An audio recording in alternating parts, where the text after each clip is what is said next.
On, everybody? Today we're going to talk about this massive story that's been a bombshell on social media, but in mainstream media, it seems like they're not that interested in it. An Israeli man was caught in some sort of Nevada sting. We're going to talk about it, involved with luring in a minor. And it's been really interesting because the State Department has made a statement. People have been looking into the Attorney General of Nevada and just trying to figure out why in the world this person was allowed to flee back to Israel.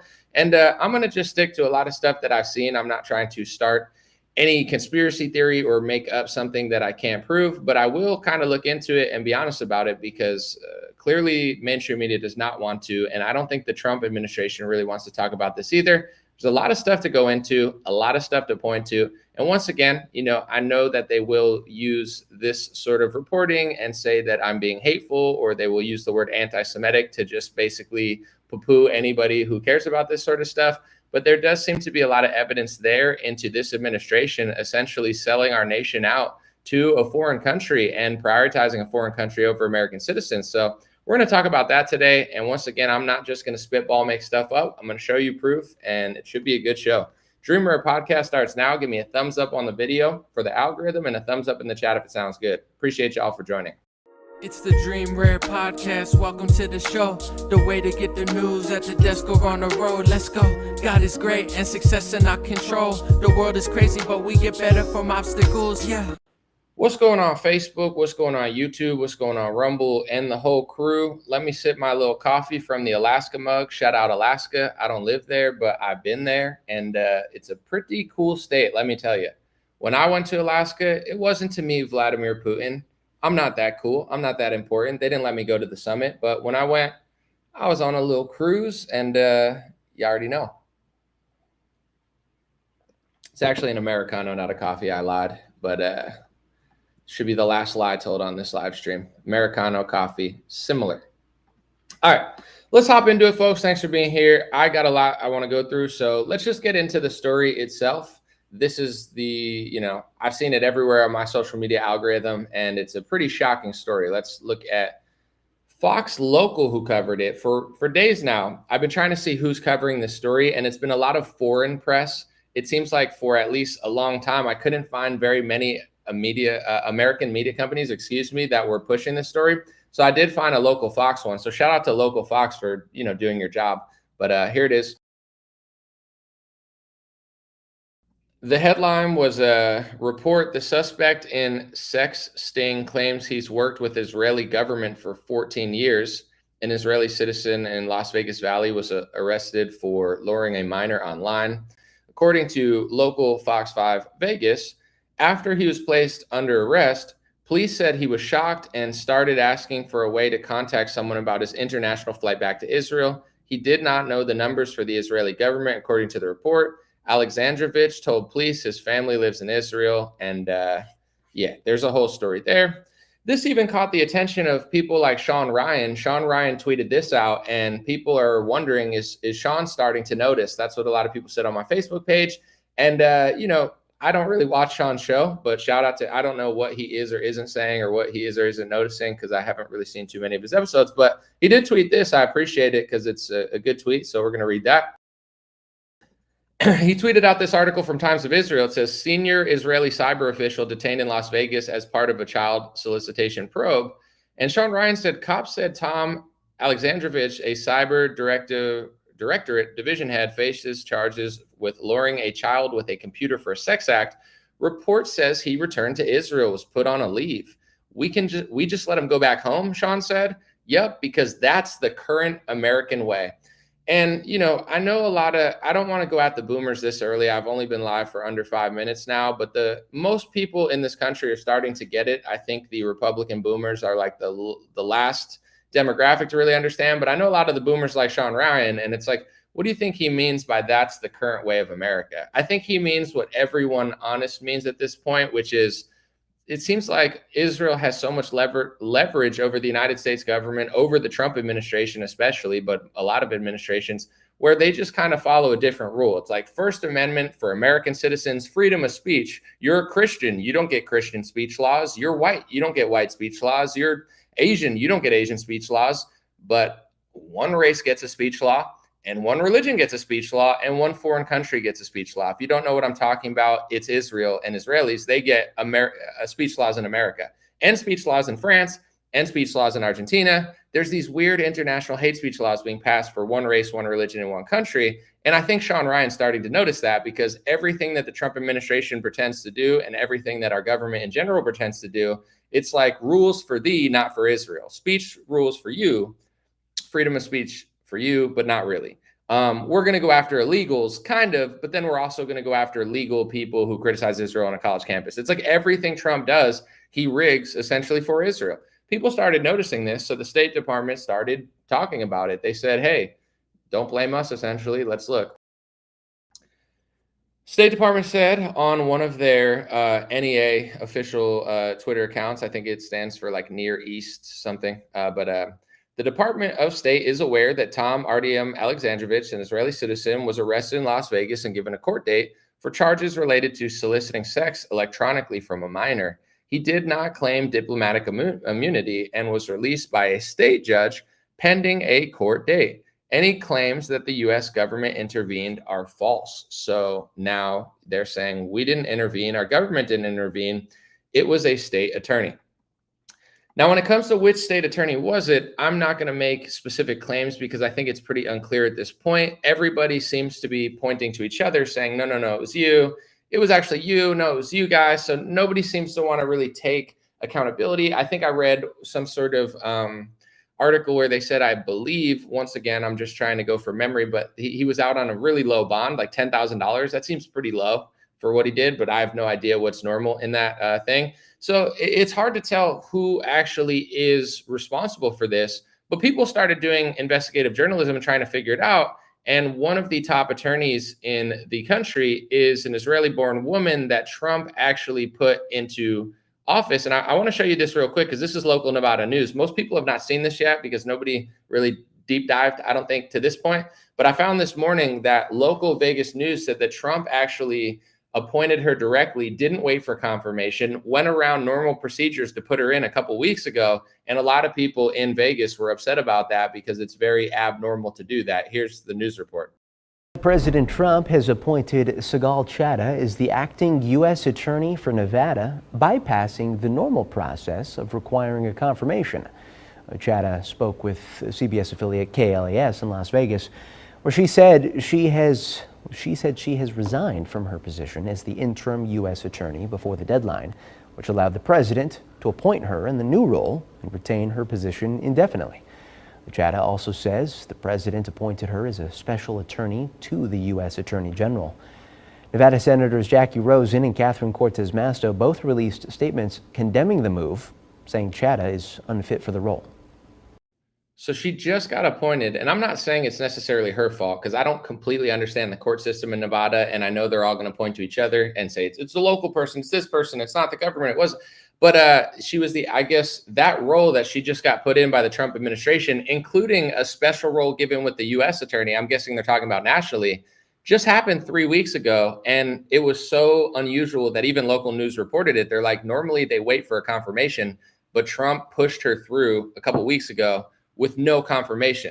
Within 2 to 3 weeks of being one of the top attorneys in Nevada, she's caught in this sort of scandal. And it would be anybody that was that high level in Nevada, regardless of where you were born or your ethnicity, et cetera. If there's this massive foreign, I guess, child sex scandal, essentially, where they're allowed to fly back to a foreign country, in this case, Israel, anybody that just got that job would be under fire. It wouldn't just be her. People wouldn't have just noticed her just because of that.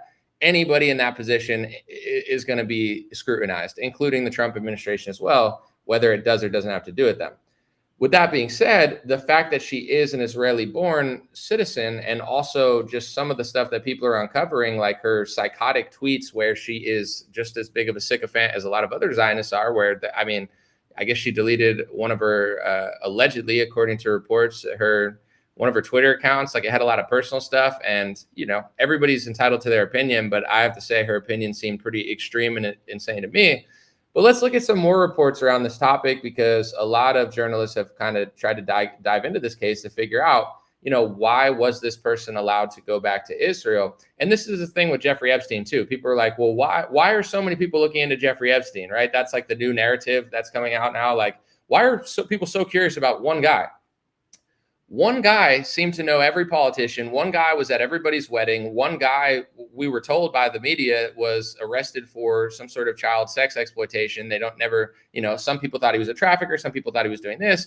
Pam Bondi talks about videos. There's all sorts of things, but I've never seen such a high profile criminal. To me, he was like the number one most high profile criminal that actually mattered. Like, I'm not talking about like a celebrity, but actually mattered when it comes to like government, society, blackmail, etc. And then he just mysteriously like, oh, the guard was sleeping, the cameras were off. So if you don't want people to wonder why this is going on or care so much, you can't be so obvious about it. We clearly could see that certain people are above the law.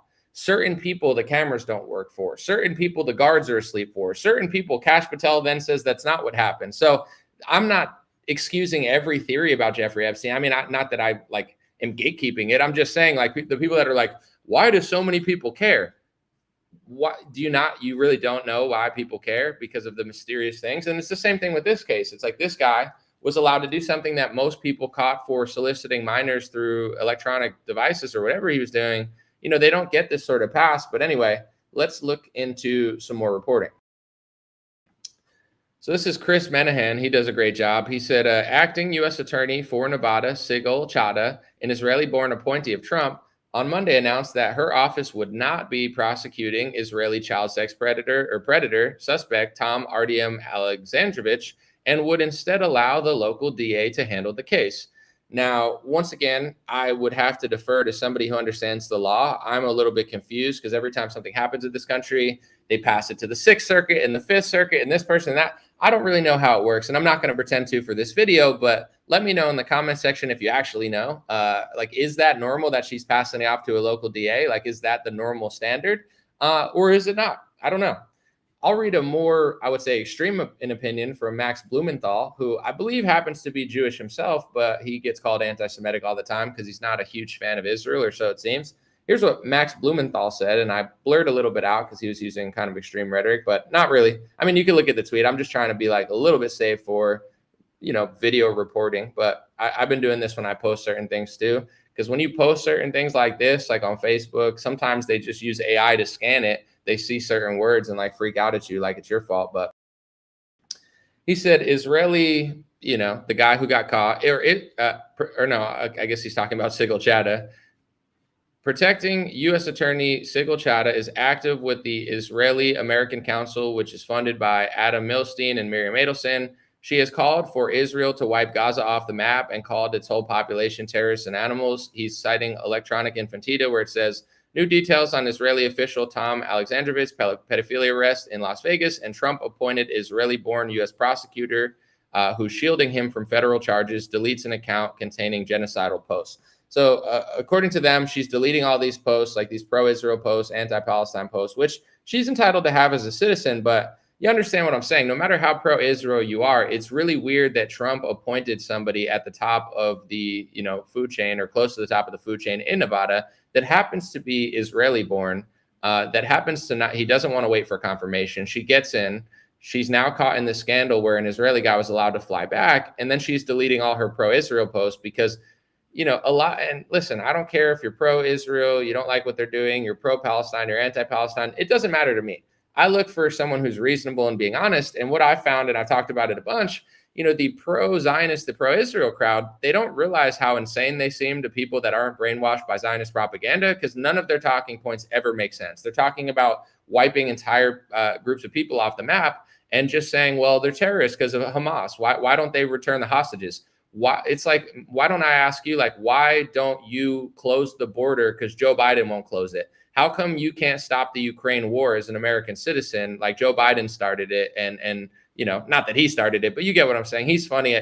Can you stop Joe Biden? No. Can you stop your governor? No. Can you stop your local mayor? Like, no American has the power to supersede their government in almost any sort of policy. And I would say this country is probably easier to change things. Palestine hasn't had an election in 15, 20 years, and you're basically justifying slaughtering women and children because they can't stop their local government / militia from doing what they're doing when none of you can. It would be like if the police were doing something corrupt in America, and I'm like, why don't you stop? If you don't stop them, then that justifies another country coming up and doing this to your family. It's literally like the most evil, demonic thing I've ever heard. I don't care if Palestinians were saying it, Israelis, Zionists, Christians. It doesn't matter to me. But that's like who these people have become because they're so brainwashed by war propaganda. They're like, because of this day, now everybody needs to be wiped off the map, and the children are responsible too if they can't stop it. How are they going to stop it? How are your kids going to stop Joe Biden? How are your kids going to stop Donald Trump? They can't. So why would you're dehumanizing these people just based off of media that wants to wipe them off the earth? It's really evil. And we all make mistakes in this life, and we're all responsible for what we do and think. But may God have mercy on some people's souls because of some of the stuff they're saying and thinking. But with all that being said, it's all a little weird. And the fact that the real reason I brought this article up was, and the reason I blurred those certain words out is it's not important. But the important part of this one was, she's part of an Israeli-American council, which is funded by Miriam Adelson. If you guys don't know who Miriam Adelson is, Miriam Adelson and Sheldon, when he was alive, rest in peace, they're Trump and the GOP's biggest donors. Over the last 10 years, they've given Trump and the GOP over $500 million. Trump has admitted, I don't have the video on me, I probably should have loaded it up, but Trump has admitted that they were in the White House more than anybody who didn't work there, always asking for things for Israel. Yet if I were to say Miriam Adelson wants Trump to do things for Israel, that's anti-Semitism because Trump and the GOP are passing international anti-Semitism hate speech laws into the U.S. government. So if I was a student on a visa, just attending a university like other students, and I did a report on that, which is true and helpful to America, Trump could essentially deport me now because he's deporting students that don't just bow down to, Adelson and Israel. It's disgusting. So it's like, so you're telling me that this attorney general that just so happened to be appointed in this way by Donald Trump a couple weeks ago, this is literally a 2 to 3 week old report, guys. President Trump has appointed Sigal Chattah as the acting U.S. attorney for Nevada, bypassing the normal process of requiring a confirmation. Chattah spoke with CBS affiliate KL. Just so happened to bypass confirmation with an Israeli-born person who works with an organization funded by Miriam Adelson, Trump's biggest donor, that Trump says always wants to do things for Israel. And then within 2 to 3 weeks, an Israeli gets sent back after a massive, insane crime back to Israel, and everybody's just confused about it. I did a little more research because I wanted to look into what exactly is going on. And I wanted to confirm that he was right, that she was working with a Miriam Adelson organization. And I found this Times of Israel and Jerusalem Post. They wrote the same article. It says a Nevada conservative running for attorney leans hard into her Israeliness. Sigal Chattah rose to prominence in the U.S. for her anti-COVID restriction advocacy. Awesome. We love that. We love people that stood up for our freedom. But now it says she's promoting Israeli pride. So she and her fellow expats won't have to go back to Israel. So they wrote a whole article about how she's so Israeli, she leans into her Israeliness, and she wants to do a good job in America so she doesn't have to go back to Israel. Why would she have to go back to Israel? And in general, doing a good job, I feel like, is not overseeing or being a part of, directly or indirectly, even if it's not her fault. It's definitely not a good look. Like if I was Chinese and they sent a Chinese guy back to China 2 weeks after I took the post, and China's news is like he's leading into his Chineseness, like that's what people don't like. I try to explain this because they're like, why do people talk about this so much? I don't know. Why do people notice that one ethnic group is committing a lot of violent crimes? Why do people notice that? Why do people talk about it? Are they racist? You could say they're racist. Liberals say they're racist. To me, it's pattern recognition. If a small percentage of the population is committing over half of the violent crimes and the murders or close to it, it's not just random, oh, I'm just picking a group and blaming. It's just the reality of the situation is like everybody notices it. It's the same thing with this situation. It's like, what other group would work with an organization funded by a person that clearly pays off politicians to do stuff for other countries, has articles written about it proudly, like, I'm proud of my ethnicity, gets in office, and then someone of her ethnicity gets off of a child sex crime and then flies back to the country that she says she doesn't want to have to go back. Like, you don't see this happen. If this were Saudi Arabia, I'd be covering it. If it were China, I'd be covering it. If it were Japan, I'd be covering it. If it were Canada, I'd be covering it. If it were Russia, I'd be covering it. The reason I'm always covering it on this way, because there's only one foreign country that gets hate speech laws in America. I'm not Saudi Arabian. I'm not Muslim. God bless Saudi Arabia, but I'm not a slave of the sheikh there, whatever his name is, but they're not passing speech laws in my country. If they were, I'd be making this video a different way. It's Israel. That's what's going on.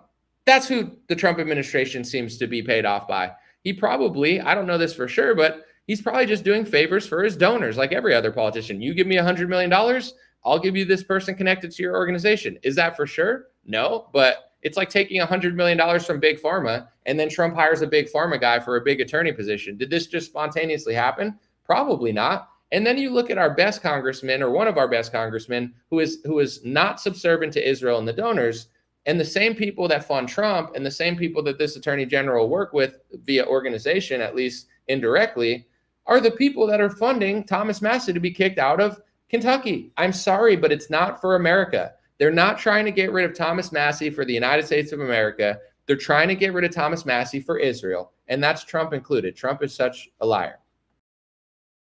So Thomas Massie noted, he said, according to the FEC, these three globalist billionaires are the only donors to the MAGA Kentucky super PAC, which is attacking me and my principal voters in Congress. He said, guess which one is in Epstein's black book? I don't know which one of them it is. I think I can't remember the other two names, but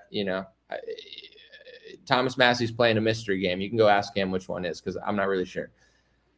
With all that being said, I have a few other things I want to show you guys and talk about, but this is such a massive pattern that you literally have to be brainwashed into oblivion or a complete liar not to understand. A lot of people have an ethnic bias. A lot of people have a religious bias. They've been brainwashed by false pastors like John Hagee into thinking like some sort of demonic reverse version of Christianity, which makes no sense. Speaking of which, let me bring up John Hagee, the demon, real quick, because John Hagee now, apparently he thinks he's a rabbi, and he's talking about Amalek and who he wants to destroy because he's mad that people see through his Zionist deception. If you guys don't know the story of Amalek, it's a biblical story. I believe an entire bloodline was wiped out. So when Netanyahu says Amalek, or John Hagee says Amalek, or any rabbi says Amalek, usually they're talking about, a biblical level genocide, I would say. I mean, you could use another word, but look up the story of Amalek. And when they say you're Amalek, what do you think they want to do to you? If they say Palestine's Amalek, they're definitely treating them like it. I believe Netanyahu and his cabinet said Palestine's Amalek. What are they doing? Biblical level wiping out of the people, women, children, journalists, hospitals, buildings. When it comes to Iran, surgical strike. When it comes to Palestine, the whole thing's been destroyed. It's not random. Even if you agree with what they're doing, it's not random. They're summoning Amalek, essentially. Not summoning, but basically using the justification from the Old Testament, being like, oh, Amalek is them, so let's just wipe them out. So let's look what John Hagee says about Amalek, because he couldn't be more wrong. And I'm about to teach John Hagee a little bit of a lesson of what a lot of people think Amalek is, because they actually think he's Amalek. He's just a stupid, useful idiot, and he doesn't even realize it. Either that or he's just a demon. But Pastor John Hagee is one of the biggest Zionist pastors in the country, brainwashed probably millions of people. He said at a Christians United for Israel conference, he said, this spirit of Amalek is not just on the mullahs of Iran, but also certain elected officials and influencers in our own country. Chris Menahan asked, is that a terroristic threat? Because it is really a veiled threat. He's trying to say, oh, if you disagree with what I want to do with Israel, you're Amalek, and we're gonna destroy you. That's John Hagee, the shill. But let's look at actual Israeli publications when they ask rabbis in their own country. Here's the Jerusalem Post 2019. They said, indeed, many rabbis identified Amalek with specific people, such as Christians and the Armenians. Christians. John Hagee pretends to be a Christian. I don't know if he really is. He's a Christian. Actually, a lot of rabbis think John Hagee's Amalek. So, John Hagee thinks he's a rabbi. He says, Amalek is whoever I say it is. It's Iran. It's influencers like Tucker Carlson, blah, blah, blah. No, you talk to the actual rabbis. Some think they're Armenians. Some think they're Christians. And, I'm just going to be really honest here, because I know that there's disagreements in in religion, just like with everyone. There's Shia, there's Sunnis, there's Protestants, there's Catholics, there's Christians. I'm not saying that every Jewish rabbi agrees with each other, because that's not true. But in general, I don't think Christians realize how many rabbis think that they're Amalek and think that they have basically some sort of mandate to do whatever they want to other people. Because in there, the whole thing, there's all this debate about Judaism and Zionism, and like some people are saying it's a Zionist, and then some people are saying it's this and that. And I'm not pointing the blame on anyone. I'm just saying there's like a lot of debate where someone's like, don't say that, just say Zionist, just say this, just say that, whatever. You can say what you want if you believe it, just make sure you're right about it. But for me, I'm not an expert on any religion, but with Judaism, it's very ethnically based. Like, if people haven't figured this out yet, they're not trying hard enough. Like Christians, you can become a Christian. You can become a Muslim. It's not that hard to become a Christian. You just have to give your life to Christ. If you're Catholic, I believe you have to maybe get confirmed or baptized and, go through the process. But it's really a belief followed by an action for Catholicism. For Christianity, I would say it's debatable depending which type of church you go to, but it's really the thought and the true spirit of giving your life and believing. When it comes to Islam, anybody can convert to Islam. You might have to follow certain procedures, etc., but it's not that hard. In Judaism, everybody can't just become a Jew. That's not how it works. And when you do their process, like say you marry into somebody who's Jewish, they put you through a very long process and it's very extreme. And I'm not mad at it. I don't care. You can do what you want, but it's not like, oh, you want to be, you just become one. They don't do that. And the reason is I'm not trying to be rude and I don't care. I think every religion and race is cool to some things. Everybody's got pros and cons. Like I don't hate anybody, but when it comes to like Judaism, the ethnicity is so crucial to it. Even if you convert, if you're a non-Jew ethnically, your mother's not Jewish, your father's not Jewish, you have no Jewish blood whatsoever, and you just become Jewish through Judaism because you marry into a family or something, the top brass of Judaism is never going to look at you like you're Jewish because it's a religion based on an ethnicity. And if you read some of their teachings and what they think very highly of their ethnicity and not so highly of other people's ethnicity. And I'm not trying to be rude because I don't care what people think. I'm not going to make fun of them or call them supremacists. Like you could think what you want. You should like your ethnic group. You shouldn't hate yourself. You shouldn't be a self-hating Jewish person. You shouldn't be a self-hating white kid. I don't think any black person should hate themselves. You should be able to love your religion, love your ethnicity, and love yourself. You could even think you're the best. I don't care. But in general, when it comes to the word anti-Semitism, you find videos of high-level rabbis and the people that are pushing for anti-Semitism, and you ask them, where did anti-Semitism originate from, right? This spiritual, horrible virus of hate that everybody's doing, where did it come from? And most of them will tell you it came from 2,000 years ago. When Jesus Christ was murdered, a lot of Christians started blaming Jewish people, and they believe that that's when anti-Semitism came to fruition. So the origins of anti-Semitism are Christ's closest followers who are upset Christ was put to death by the Romans and the Jewish people of the time. Not all of them, but some of the Jewish people were following Christ. Christ was Jewish, they say. So I'm not sitting here blaming. I'm just being honest. It's like the Christians that are like, we need to fight anti-Semitism. You are the anti-Semite. We need to go after Amalek. You are Amalek. What do you not? You don't understand? You don't understand at this point? Listen, I don't want anything bad to happen to anybody. I hope every country is able to keep their land and their people. But I'm sorry, but there's a lot of people out there who want to wipe you out just like they're wiping out the Palestinians. You just don't know about it because you don't read enough. You just listen to John Hagee and idiots like that. So I read Israeli news. I listen to the rabbis. I listen to the groups pushing the anti-Semitism. And almost all of them say anti-Semitism started with the followers of Christ.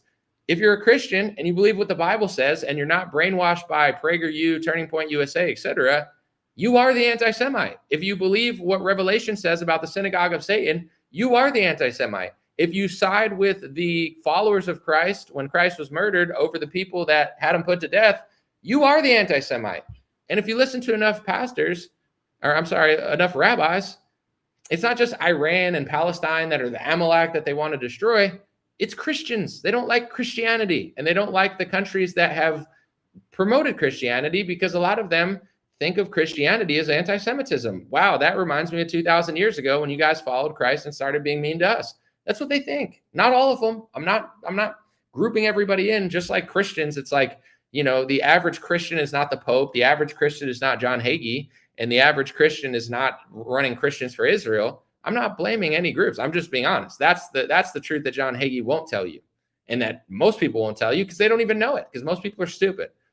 And you look at COVID-19, look how dumb everybody is. Everybody's following along. Everybody's a coward.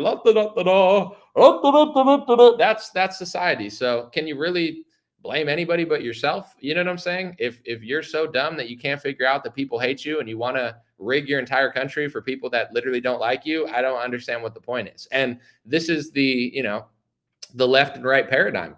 The left is Bolshevik, the right is Zionist. It's all like fake fighting. It's all like, oh, either you vote for Joe Biden, he leaves your border open, he perverts every part of society and destroys everything. Like, Joe Biden sucks. So why would you vote for Joe Biden? The only option, if you don't hate yourself and hate your country, is the Republican Party. But the Republican Party is not actually your friend, which most people don't understand. I voted for Trump, and I know he's not my friend. It's just, I'm sitting here, I don't want the Bolsheviks. I guess I got to side with the Zionists again and hope they don't do too much. Oh, they're rigging America for Israel? Of course they are, because that's all they do. I don't know. It's like a survival mechanism. It's like, I can't vote for Mayorkas to leave the border open for 4 more years, and I can't vote for the perversion of society. I guess I got to side with the Zionists again. I don't want to. My vote doesn't even matter, but it's like, all right, let's see what Trump does. Oh, he's passing more speech laws for Israel. Oh, he's doing favors for his donors. Oh, he's calling everybody anti-Semitic. It's like, okay, but it is what it is. It's the only choices. Let's look into some more fascinating news that just so happens to correlate with everything that I'm talking about. Benny Johnson has breaking news, folks. He loves to break news. Breaking Benny Johnson. He said, breaking, former AG Bill Barr testified under oath today that President Trump is not connected to the Epstein files. And if he were, Biden would have already leaked it. I responded with, you mean Bill Barr, whose father was the headmaster at the Dalton School where Jeffrey Epstein was a math teacher there? Maybe Jeffrey Epstein's really good at math. I'm not really sure. He's good at math. He's good at networking. He's doing all sorts of business deals. He's like a billionaire or something. Maybe he's a really talented guy. I'm sure he was. But, what are the chances that the attorney general that just so happened to be in the country when Jeffrey Epstein mysteriously died or disappeared just so happened to be someone with a family connection? His father was the headmaster at the school where Jeffrey Epstein taught. I'm sure that's just a random coincidence. And I'm sure Bill Barr saying Trump has nothing to do with it isn't some sort of left-right Bolshevik Zionist paradigm to make the boomers who watch Fox News go, see, Trump's innocent. See, it's just Obama. It's not. I mean, I don't even like Obama, but it's like, that's the brainwashing of the false left-right paradigm, is they just say, Obama wants the Epstein files to come out. It's the Democrats rigged them. Look, Bill Barr, who I literally told you to hate 2 weeks ago, says that Trump's innocent. Nobody even likes Bill Barr anymore. All the boomers that I know, they hate Bill Barr for, I don't know, January 6th or something. I don't even follow like Trump MAGA culture. Like YMCA plays and it's like Zoolander. When they play that song in Zoolander and Zoolander gets brainwashed, you play YMCA, boomer, huh? Is Trump on stage? It's like that. Their eyes just go white, and they're like, "Where's Trump? Where's Trump? I gotta find Trump. Is he on the stage doing the YMCA play?" But it's like, you don't even like Bill Barr anymore, right? But now you trust him because he said something about Epstein. Who cares what he says about Epstein? Now, let's listen to Ghislaine Maxwell says Trump's not in on it. I'm sure she does. I'm sure she wants a pardon. And she'll probably get one since our government is essentially occupied. So I wouldn't be shocked if Ghislaine Maxwell gets a pardon, because Ghislaine Maxwell, I believe, was doing what a lot of U.S. politicians were doing. So if they go crazy at Ghislaine Maxwell, they also feel bad, because when it all comes down to it, Ghislaine Maxwell and Jeffrey Epstein, I think anybody with intellectual curiosity and the ability to research what's going on, you can't for sure say it, but it seems pretty clear what country they were working for. And if you realize what country they were working for, you'll realize it's the country that nearly the entire Trump administration is working for. So why would the Trump administration want to out one of their people? Not just one of their people, maybe like one of their people. She was everywhere around Trump. You think he thinks she's horrible just because you think she's horrible, because you think Trump's just like you? He's not like you. He doesn't care.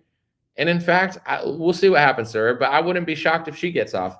Anyway, let's keep it moving. I want to show you a few more things, and then we're just going to read a few comments, or try to.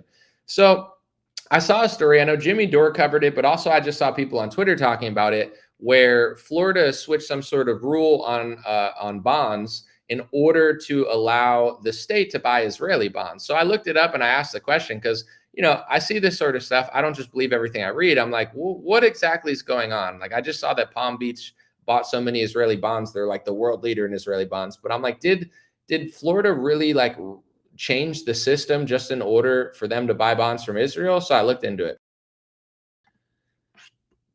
Well, that's not the one. Hold on. So I asked Grok on Twitter, I said, is Palm Beach the world's leader in buying Israeli bonds? And did a recent Florida law removing local requirements to adhere to minimum bond rating standards allow them to do it? And Grok responded to me and essentially confirmed what I thought. He said, yes, Palm Beach County is the world's largest investor in Israel bonds, holding about 700 million as of recent reports. A new Florida law, HB 669, effective July 1st, 2025, prohibits local governments from requiring minimum bond ratings for Israel bonds, enabling investments despite ratings downgrades like Moody's BAA adjustment. So I looked into it a little bit more. For the last probably for all of history, or at least for decades, it seems like they didn't want local governments to be able to buy bonds below a certain rating. It's probably just standard. Like, we don't want you to use government taxpayer funds to invest in a bond that isn't for sure going to lead to returns. Like, we don't want to take too much risk, right, with local governments. They changed that law probably specifically for Israel because Israeli bonds are rated too low for them to buy in Florida. So the entire Florida government comes together. I think it unanimously passed. Of course, Ron DeSantis, he passed it. And now they can buy these bonds. I don't care who buys what bonds. Like, it doesn't really, I'm going to pay attention, but it's just the way it's done. Like, if they just started buying Israeli bonds, it's like, all right, I guess, people buy foreign bonds. That's normal. But the fact that they had to basically like change the law to allow you to buy crappier bonds than would normally be able to purchase with taxpayer funds or local governments is a little weird. But, our entire GOP runs for Israel. So this is not surprising. Everything they do, think about everything you like as an American citizen. First Amendment, they'll prioritize Israel over your First Amendment and pass hate speech laws. Deporting illegals, they'll deport non-illegals that just criticize Israel. Like, you go through every sort of thing. Well, yeah, America first. Well, not on that. Yeah, we won't fight their wars, but we will for them. That's the entire story, if you haven't noticed. And if you don't believe me, let's go to another one, right? This is a fascinating one for Oklahoma.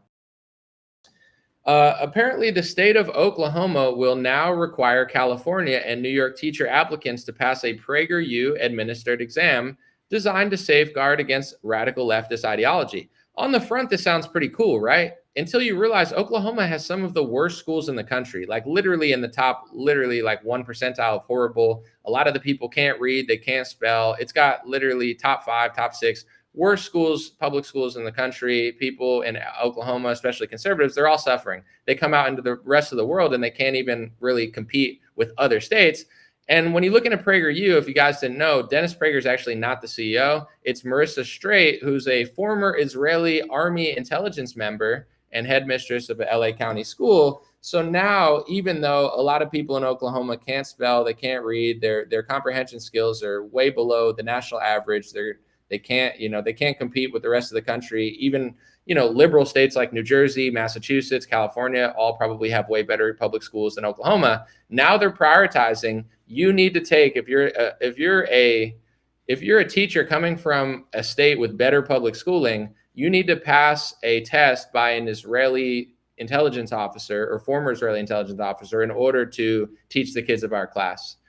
Okay, that's cool, I guess. I mean, Prager's okay. I don't hate them or anything, but I guess when I was basic in like 2017, I was like, oh, Prager's awesome. They're doing all this. But then you realize it's all like an Israeli funnel. It's like, yeah, we believe in freedom of speech or whatever. Take a trip to Israel. We agree in freedom of speech, but Israel's just a small country defending itself. Like I always knew they liked Israel because Dennis Prager, I get it. Like, he likes Israel. But then I'm like, oh, it's because they have a former Israeli intelligence person running the company. It's like, so now people in Oklahoma that are already suffering because nobody cares about their public schools, that's the priority, is making sure teachers coming from other states pass an Israeli intelligence test, essentially. Not that that's what it's going to be, but it's by that company.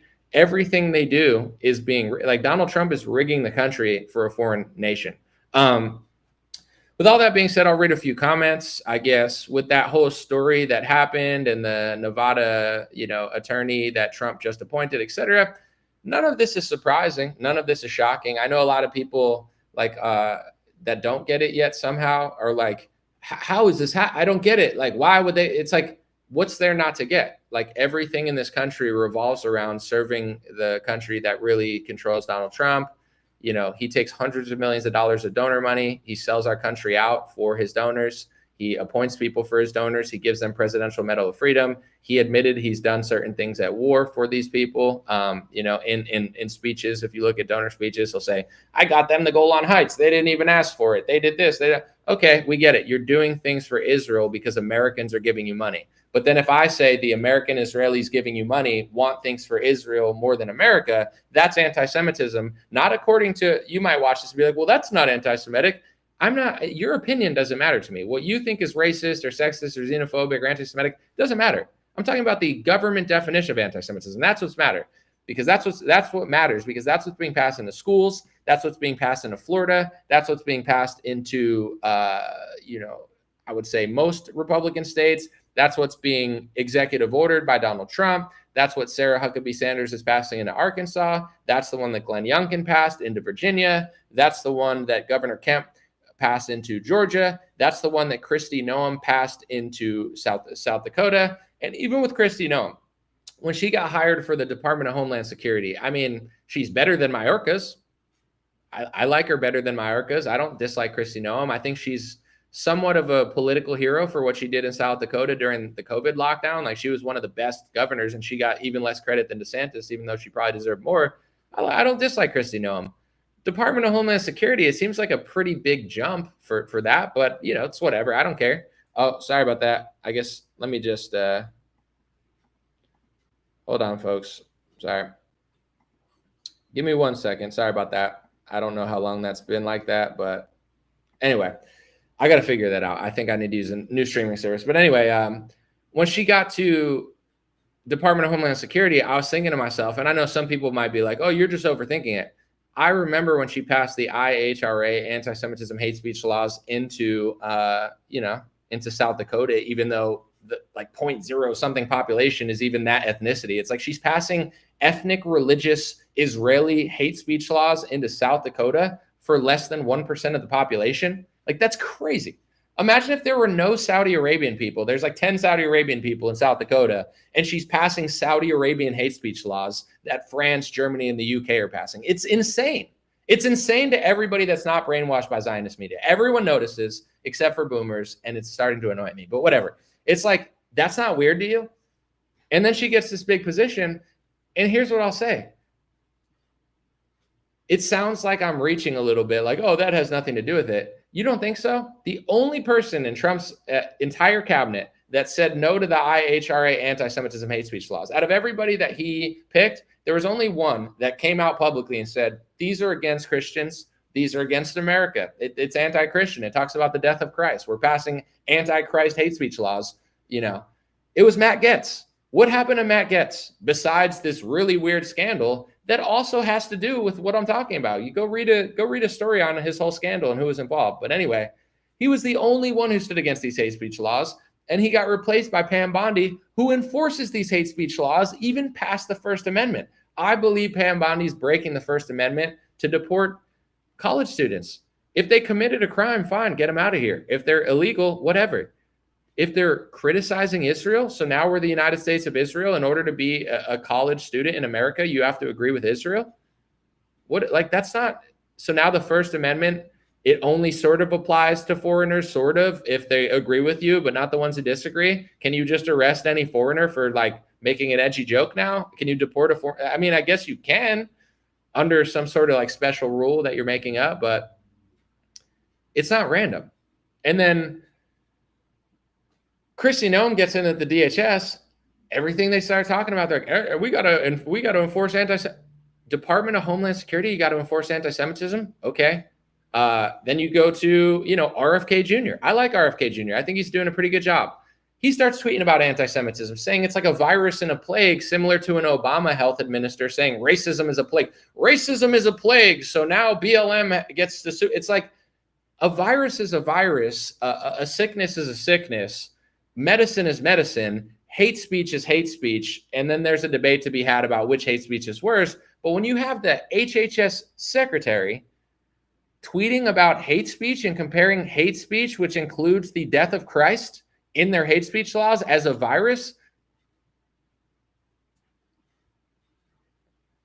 RFK, Mr. I flew on Epstein's plane a few times, but I didn't mean anything about it. I'm sure you didn't. And I'm not saying you're guilty because he's probably not. But the fact that you flew on Epstein's planes, you have all these weird connections, and then you're tweeting about hate speech laws like everybody else, it just feels like everybody's really compromised, or they're like under some sort of control where they're like, okay, yes, I believe in the First Amendment, but I'll tweet about this and I'll pass this speech law into law. And, I'll say to Black people and Mexicans and other races that hate speech laws don't work. That's why we don't believe in them. But for Israelis, we'll tell them that we do believe in them. You tell Black people and Mexicans all the time, you're like, dude, grow a pair. Like, you can't say everything's racism and hate speech. Like, we're allowed to have the First Amendment, because even if you try to police speech around minorities, it doesn't work. Not only is it anti-American, it's actually counterproductive. Like, it doesn't make people like you more. They put end racism on the end zones for 20 years, 10 years now. They're still doing it. It's not doing anything. That's what Republicans will say to Black people, Mexicans, white people, Asians, Christians, right? And I agree with that. But when it comes to Israelis, now we need an international hate speech definition that was invented in the 2010s, that all the rabbis are going around saying, roots back to 2,000 years ago when Christians were mad that Jesus was killed. And Christians haven't figured this out. Americans haven't figured this out. Republican voters haven't figured this out. I vote Republican because I only have two options and they both suck. But I've known this for years now. In fact, it's the reason you guys don't see me on bigger, like, oh, you killed it on Fox News, Anomaly. Like, man, you really did a good job on Laura Ingraham. Yeah, I did better than her. I mean, she's like a, talking head and stuff. She's good at her job. But in general, it's not about being good. It's about being obedient. Tucker Carlson was great. He was not only good, he was great. He was the #1 show on television. He had the highest ratings on TV. He was making them money. But they still got rid of him. It's not about being great. It's about staying within a certain box. And if you get out of a certain box, because they're trying to brainwash boomers. Tucker Carlson's got the #1 show, and his war analysis is against all of the war propaganda that they're pushing. These people have been trying to start a war for 30 years. You think they're going to let Tucker Carlson, even though he's making money, sit there and wake up boomers to the fact that they've been lied to since, George Bush? No, get out of here, Tucker Carlson. We'll replace you with whatever the guy's name is. What's the guy's name? I'm the new guy in a suit. I'm trying to think of his name. Not Brett Baier. I don't know. They all look the same to me. But whatever.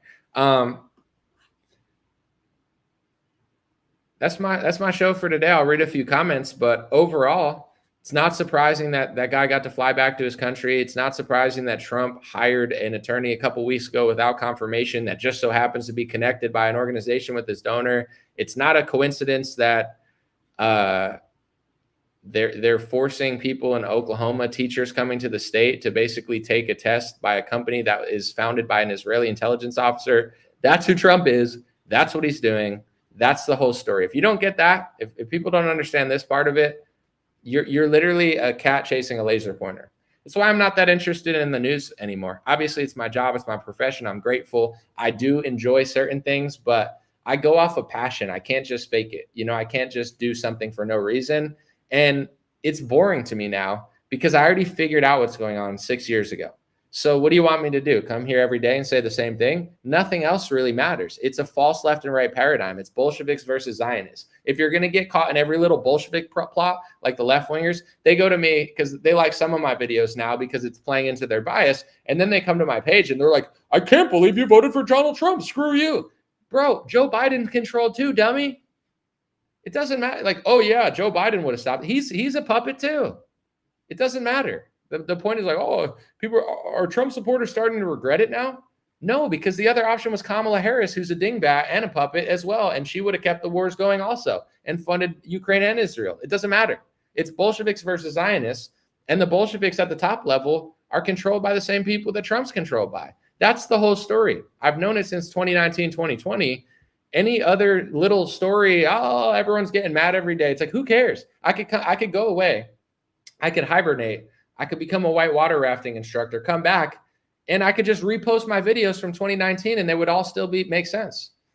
And a lot of the people that don't understand what I'm doing or that doubt me or whatever, not that I care, but I'm just going to say this, Why do you think what I was talking about in 2019 with these Israeli speech laws, why do you think it's like the hottest topic right now? Why do you think everything that's going on from the war and the people and this, like, why was I so ahead of the curve on that one, right? And I'm not saying I was first. I was late to some. I'm sure there's people watching that were even earlier to me. It's because I don't listen to the puppets. I'm not listening to Donald Trump. I'm not believing what the guy on Fox News says. I'm not listening to Charlie Kirk or Ben Shapiro or one of these corporations or whatever, or nonprofits. I'm looking at the legislation. I'm 5 years ahead on almost every topic because I'm not listening to the puppets they put in front of you. I'm not dancing to the YMCA unless I'm on a cruise and it's not for Trump. I like the YMCA. It's a cool song. But that's besides the point. Read the legislation and you could be ahead of the curve. When they were passing Israeli boycott and speech laws in America, I didn't understand why. I'm like, Israel's a great ally. Israel's awesome. Israel's cool. But I don't agree with these speech laws. And I don't even understand them because I don't even understand why someone would want to boycott Israel. They pass them. 5 years later, a war breaks out. They start killing tens of thousands of civilians, women, children, journalists, everyone. Now I understand. I'm not saying I'm boycotting them, but now I understand why someone would want to boycott Israel. But they passed the law 6 years beforehand. With COVID, they passed task force rules and universal flu vaccine rules in 2019, and we're pushing mandatory vaccinations in New Jersey in 2019. You could find tweets of mine predicting mandatory vaccines and lockdowns before the lockdown. I read what they're doing, not what they're saying. I don't follow their lips. I read the legislation. I could post my videos about these topics from 2019, and they all still make sense. I don't even have to work anymore. I mean, for money, a little bit, I guess, sort of. But as far as like what the point is, you know, and I need a point or else I can't do it. I can't just like go through the motions.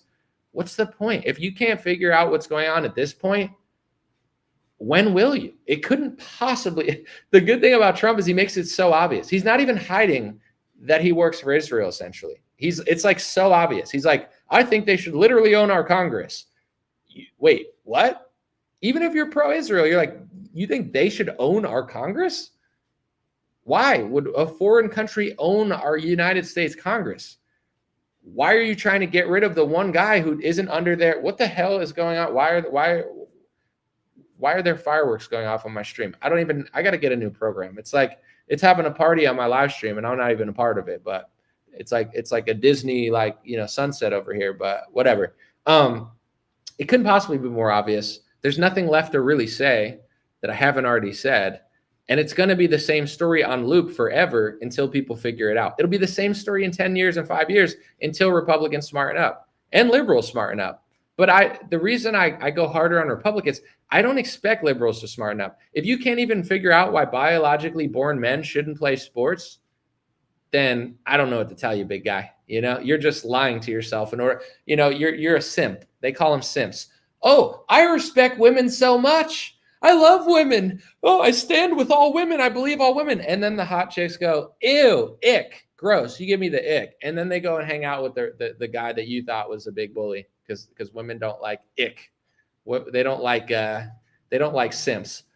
I believe all women. It's not even possible to believe all women. What are you talking about? It's like women disagree every day. I believe all of you, the conservatives and the liberals. Bro, there's got to be a better way to find a chick than that. So I don't expect liberals to wake up because they're weird. But also, you know, there's some cool liberals too. But if you're still liberal in 2025, I don't know what to tell you. So I go hard at the right and I say, wake up, folks. You guys are winning. Democrats are stupid. Republicans could probably win for a long time if they get their stuff together because Democrats they're providing no value. I'm disgusted by the Trump administration. I think they're working for a foreign nation. Yet I would never vote for Democrats. And a Democrat might watch this and be like, why not?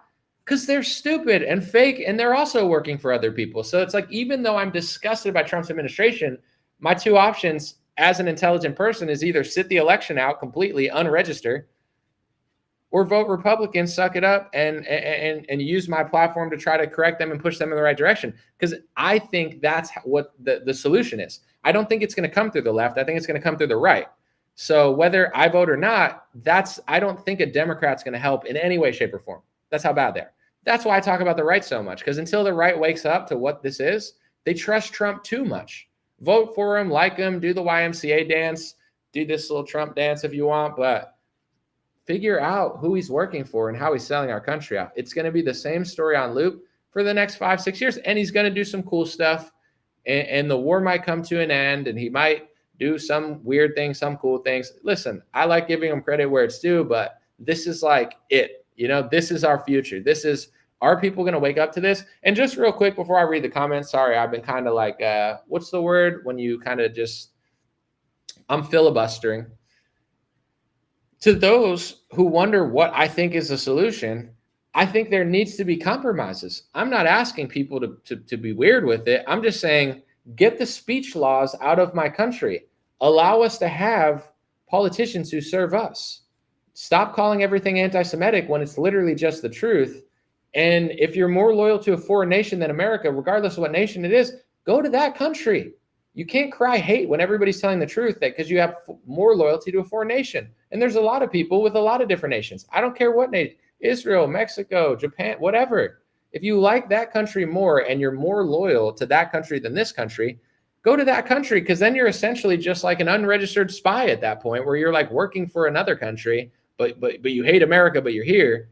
Dude, I don't like a lot of things about America, but the difference is I don't have like 100% loyalty to another country where if shit hits the fan, I'm going to run there and be like, oh yeah, I always like that country. That's what a lot of people are going to do, by the way. When the time comes, they're going to go to a different country, and then they're going to sit on that country, and then they're going to declare on social media, I always like this country better than that country. I always worked for this country.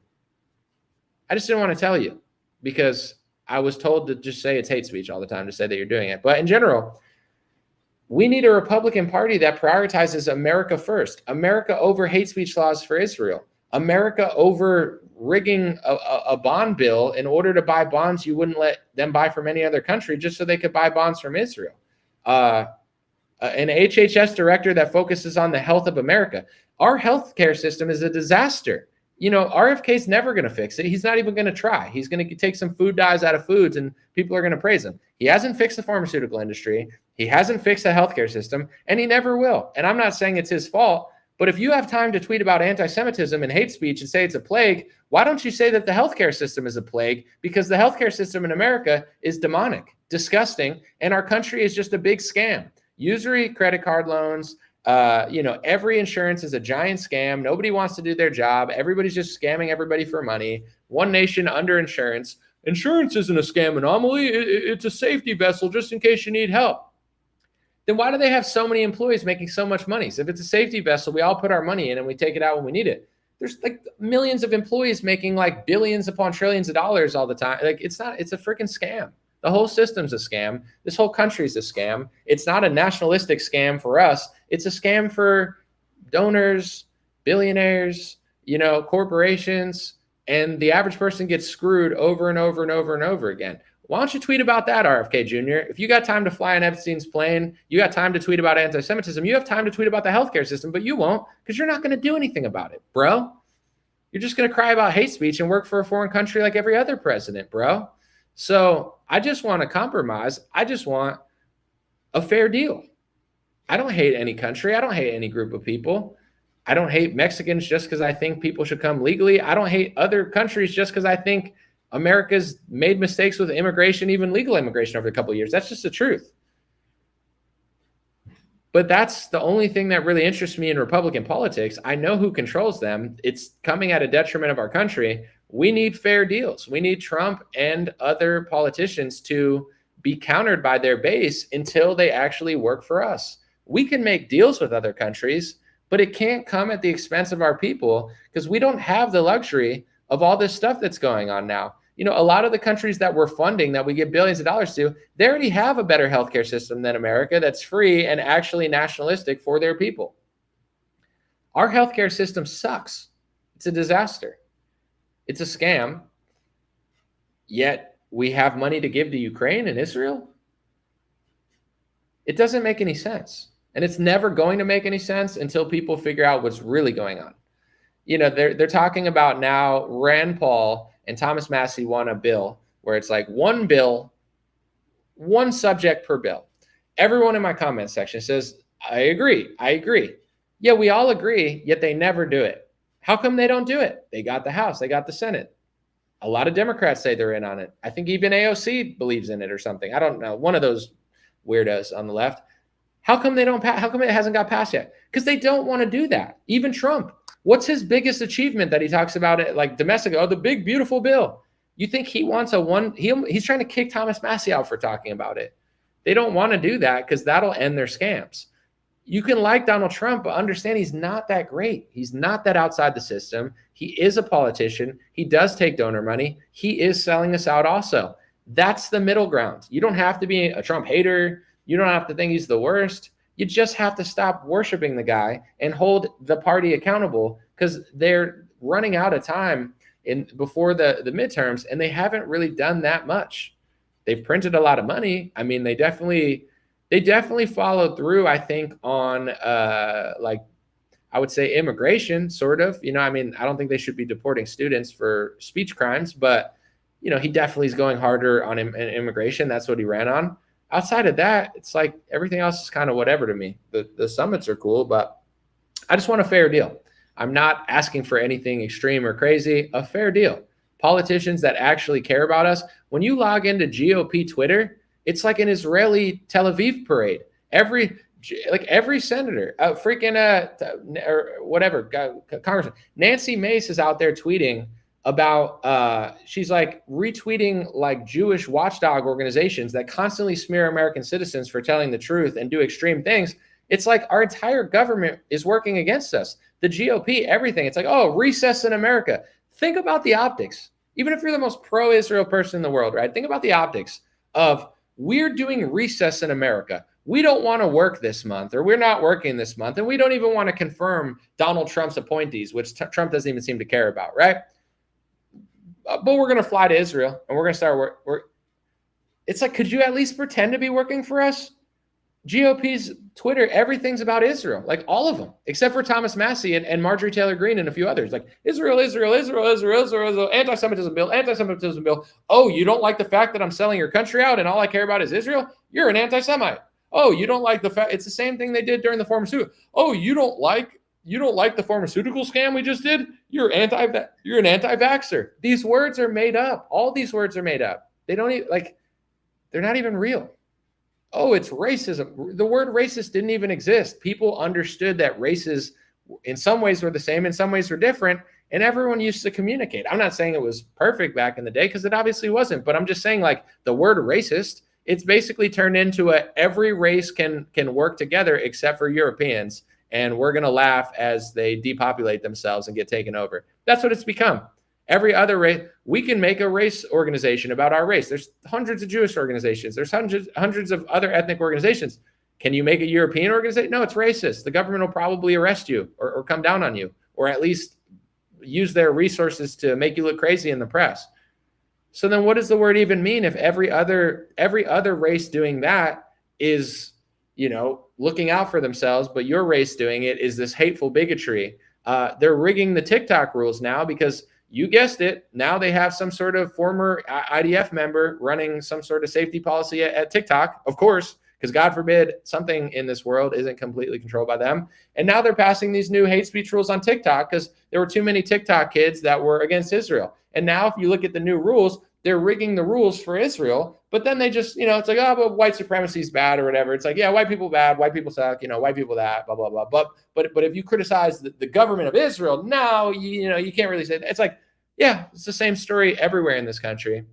And even though Trump says it's the golden age, because hopefully it can be, but everything's still super weird and super gay. Like, there's some new, so I'll read the comments later. I'm in the zone, but sorry about that. If you super chatted, I'll try to scroll up and read it, but it might not happen. Sorry about that.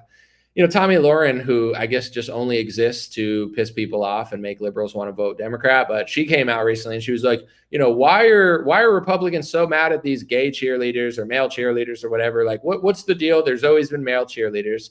First of all, Tomi Lahren, none of your opinions are ever that great. They always are just inflammatory to like piss off the left. And now you're pretending to be moderate or whatever. As a sports watcher and a sports player myself, male cheerleaders always existed. The male cheerleaders were the strong guys that were lifting up the women, and there's nothing wrong with a male cheerleader. what the NFL teams are doing now is not showing male cheerleaders doing what male cheerleaders have always done. They're showing extremely corny, cringe, fruity, people doing weird things that are just weird. That's not normal. You watch ESPN, and I don't care. It's not like the worst thing in my life. Like, oh my gosh, I had to see that. It's just stupid. The average person who watches the Minnesota Vikings or whoever, they're not watching to RuPaul's Drag Race. You know what I'm saying? If that happens on RuPaul's Drag Race, yeah, I get it. But for a sports game, it's just out of place, and 99% of the people watching don't want it. You look at ESPN. I had to watch SportsCenter by mistake one time because I was watching UFC and it came on after. They're talking about a male or a female umpire. Oh, it's the first female umpire. Progress, history's been made. The first pitch, she calls a strike when it's a ball or a ball when it's a strike. It was one of the worst calls I've ever seen in my life. She's horrible at her job. Horrible. I'm watching the PFL, which is a shittier version of the UFC. It's a fight league. And I've watched UFC, MMA, mixed martial arts for like 10 years now. Maybe not 10 years. 5 years, right? I watch almost every UFC event.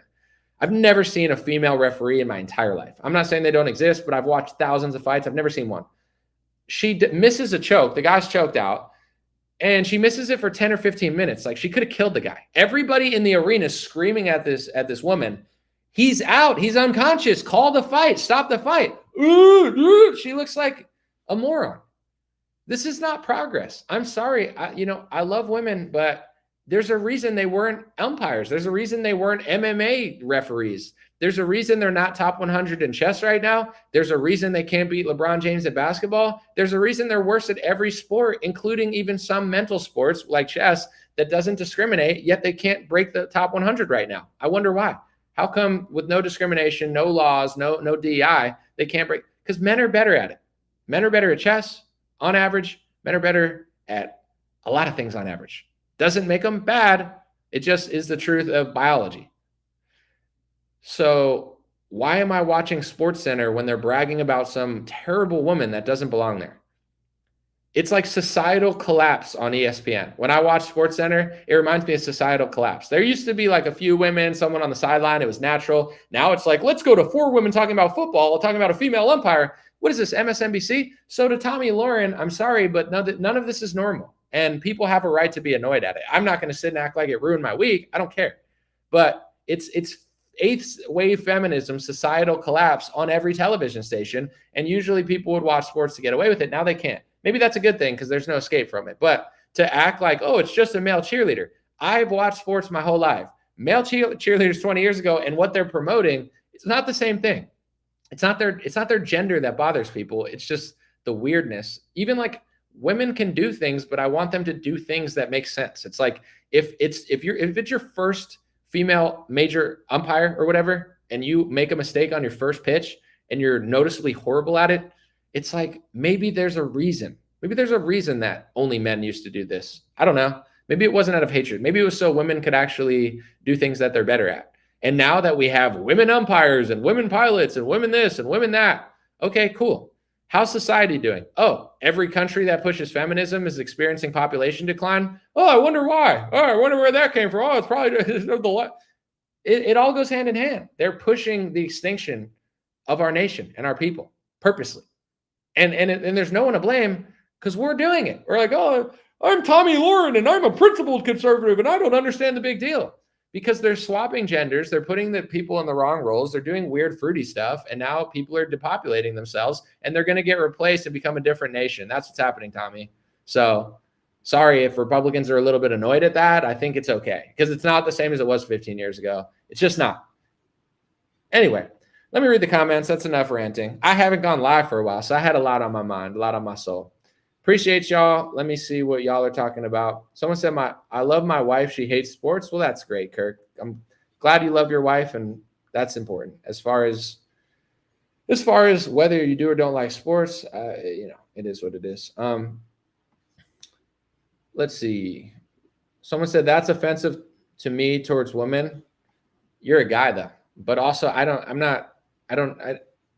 offensive is subjective. You could say, cut your hair, Anomaly. I could be offended, or it could be good advice. I don't know. Let me know in the comment section. Does my hair look good or should I cut it? Do I look like a woman? It's hate speech. It's hate speech against people like me. I guess it could be. Or it could just be someone's opinion. And it could be right. I don't know. Maybe I'd look better with shorter hair. I have no idea. It's too late. It's too late right now. How many states have had major natural disasters? I mean, I don't know, but on one hand, I think they can manipulate weather, but on another hand, the earth is not stagnant. This is the thing that the left does. They say, oh, well, there's more sun or there's more snow. It's like the earth isn't a straight line. Just like life, you get more, you get less. So this idea that there could never be more hurricanes or there could never be more storms or the storms have to stay in the same spot. Earth is alive. Storms are not just going to stay in one spot. Seasons are not going to be exactly the same. So, I think this could be nature. I mean, obviously I don't know for sure, but people, the left and the right, they both want to act like nature's doing too much for some reason. And it could be possible. They do have technology to make it rain, but also the earth, like, if you're a Christian, read your Bible. Was the flood because some person like banker geoengineered it, or did God commission a flood?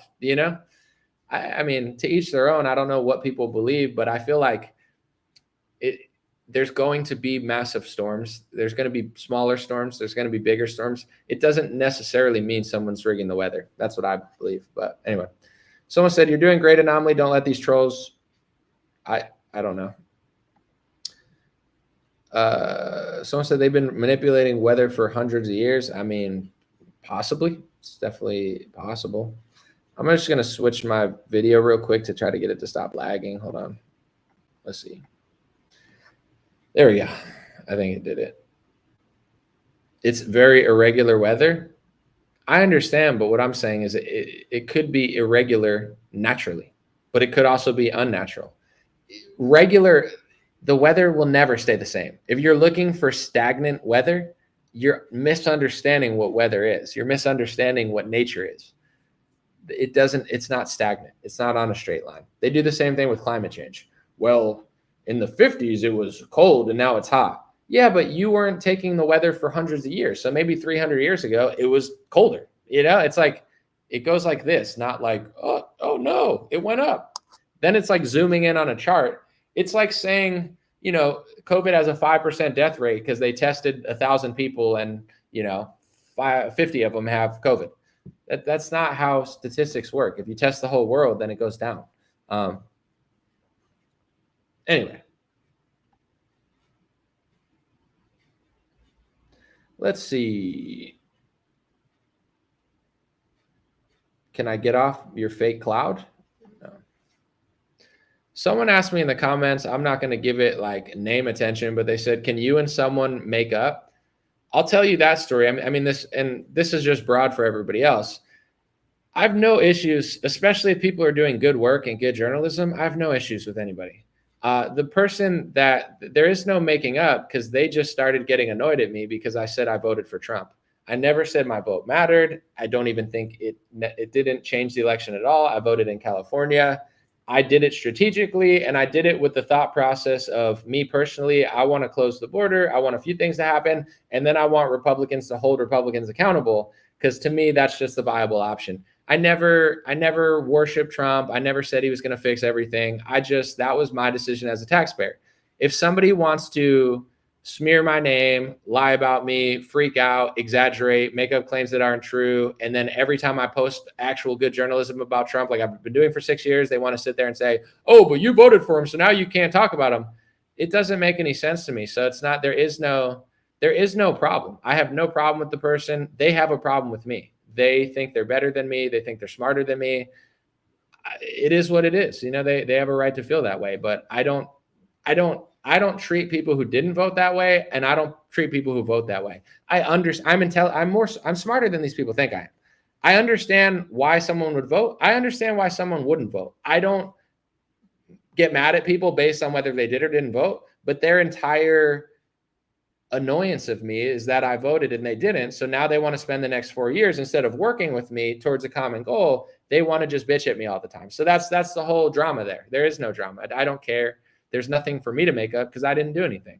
That's how they want to spend their 4 years. Now, if I have a post go viral where I hold Trump's feet to the fire like I have for 6 years, now they want to run and say, but you voted for him.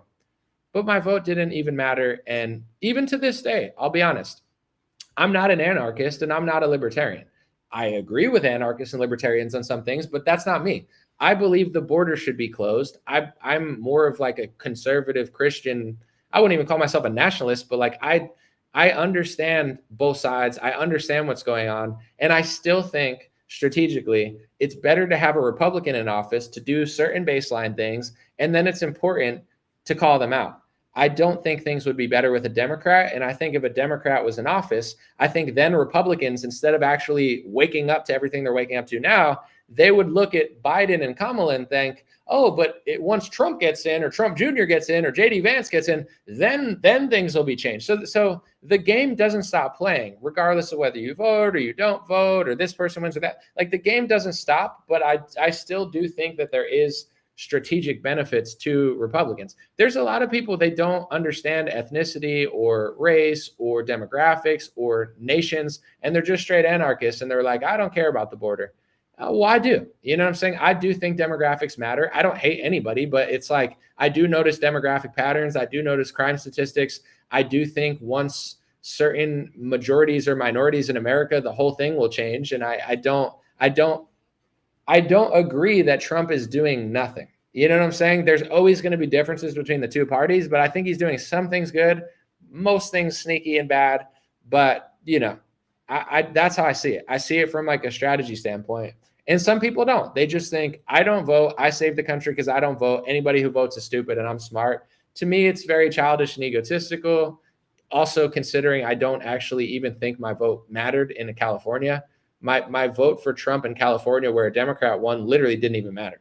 Like it literally doesn't matter. And I'm not saying it mattered. So why would certain people want to just argue with me for 4 years when I'm saying and doing things that they agree with? And I actually liked them before they started annoying me. You know what I'm saying? So there is no beef between me and people I agree with.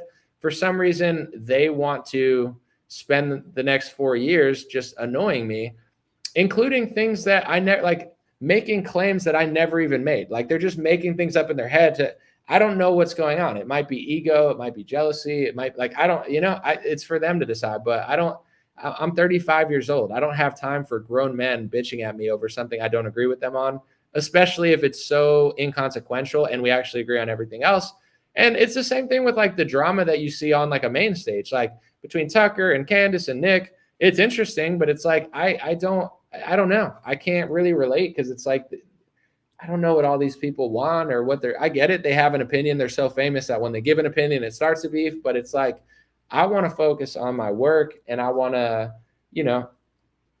do what actually makes sense and what will actually work. I don't arguing in the comment section with somebody that agrees with me on almost everything on whether they did or didn't vote.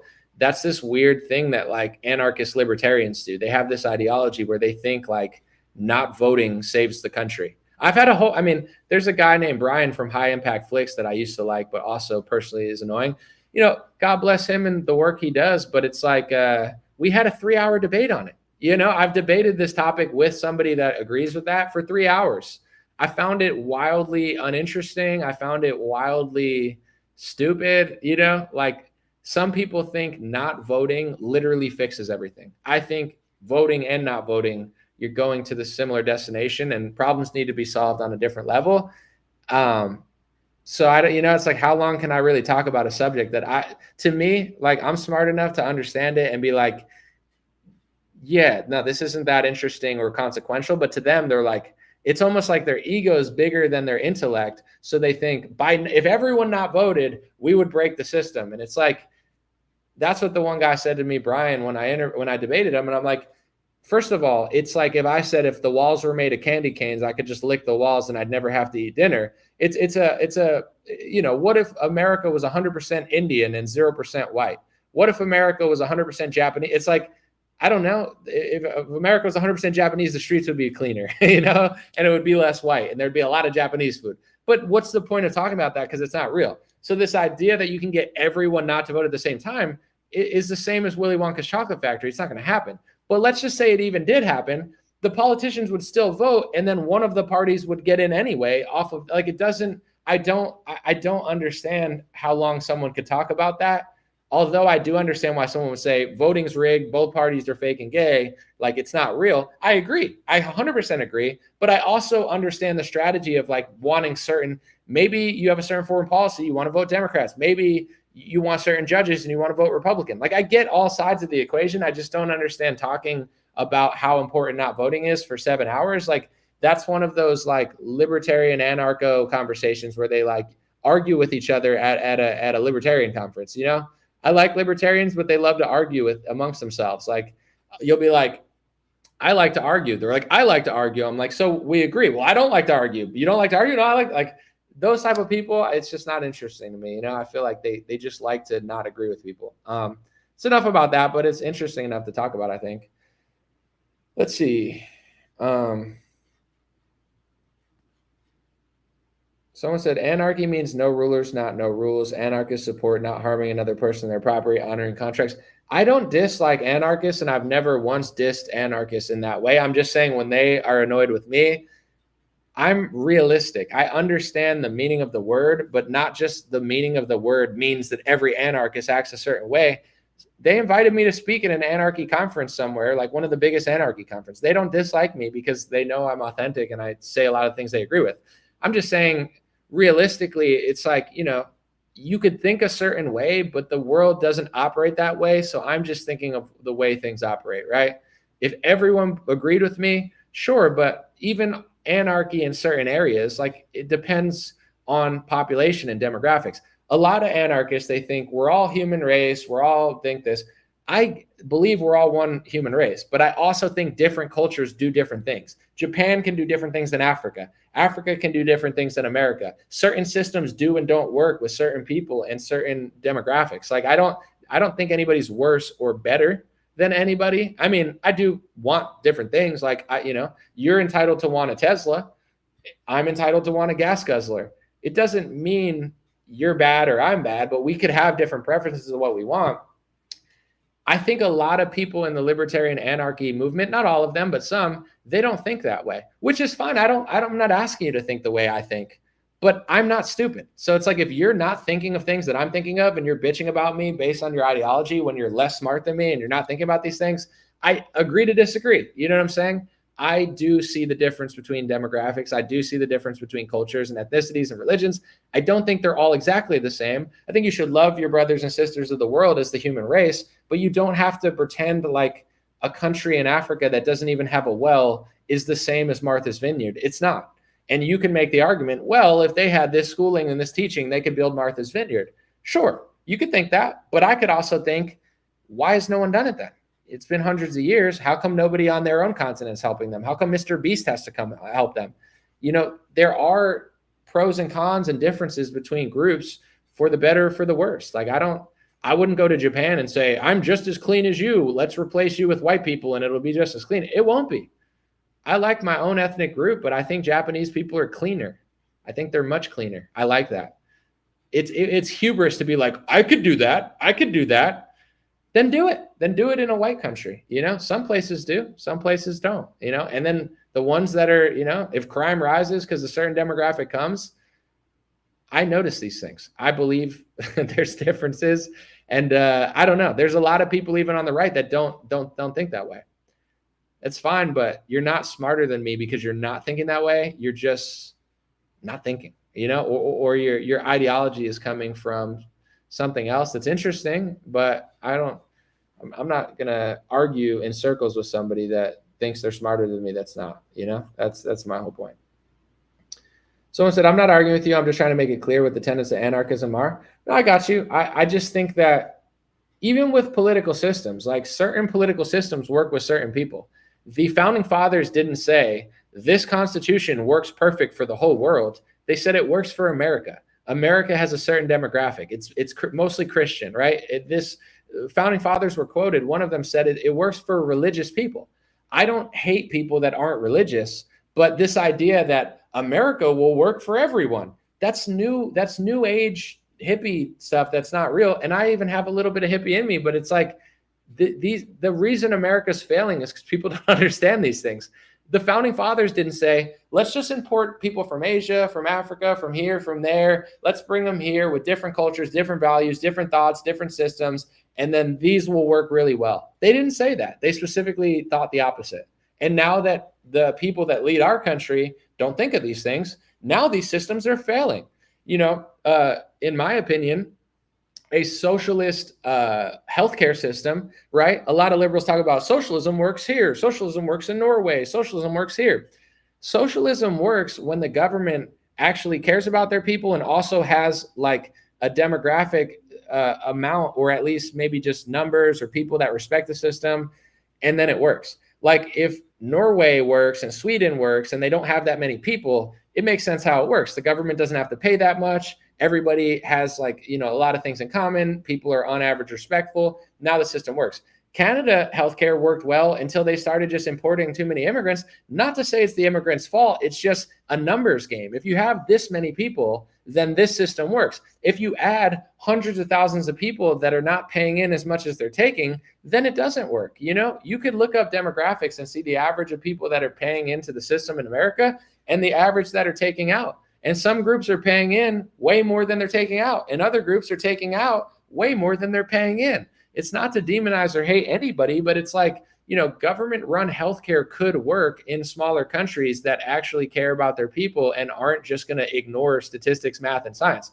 Once you ignore statistics, math, and science, it's like now it's going to get weird. Now there's going to be more. It's going to get overwhelmed. Certain people coming from certain places of the country, they don't have your culture, they don't have your norms, and it doesn't make them bad, but they're not going to respect the system as much as somebody that was homegrown might. So you understand, it's like I don't think socialism would work in America as far as a healthcare system. We have 340 million people and everywhere looks like a foreign bazaar. Like this country has like no cohesion. I go to the airport, I'm being checked for, weapons and bombs by people that don't even speak English, that have a name that I've never even heard of before. I don't care, but it's just like this country is very huge. There's a lot of people and less people have anything in common, and people are coming and going and taking out of welfare and this and that. And a lot of homegrown people are sucking up welfare too, because the system is stupid. And a bunch of people born and raised in America are also taking advantage of the system because the laws are stupid. So, I guess I lean libertarian and conservative, but I understand that certain systems can work for certain people. But when you bring in people from all over the world and expect a system that wasn't built for everyone to work for everyone, it doesn't work there either. I think the founding fathers were very libertarian, but they were libertarian religious people who believed in God and understood the difference between populations. They weren't modern day Republican Zionists who are passing speech laws for Israel and doing socialism for pharmaceutical companies and Ukraine.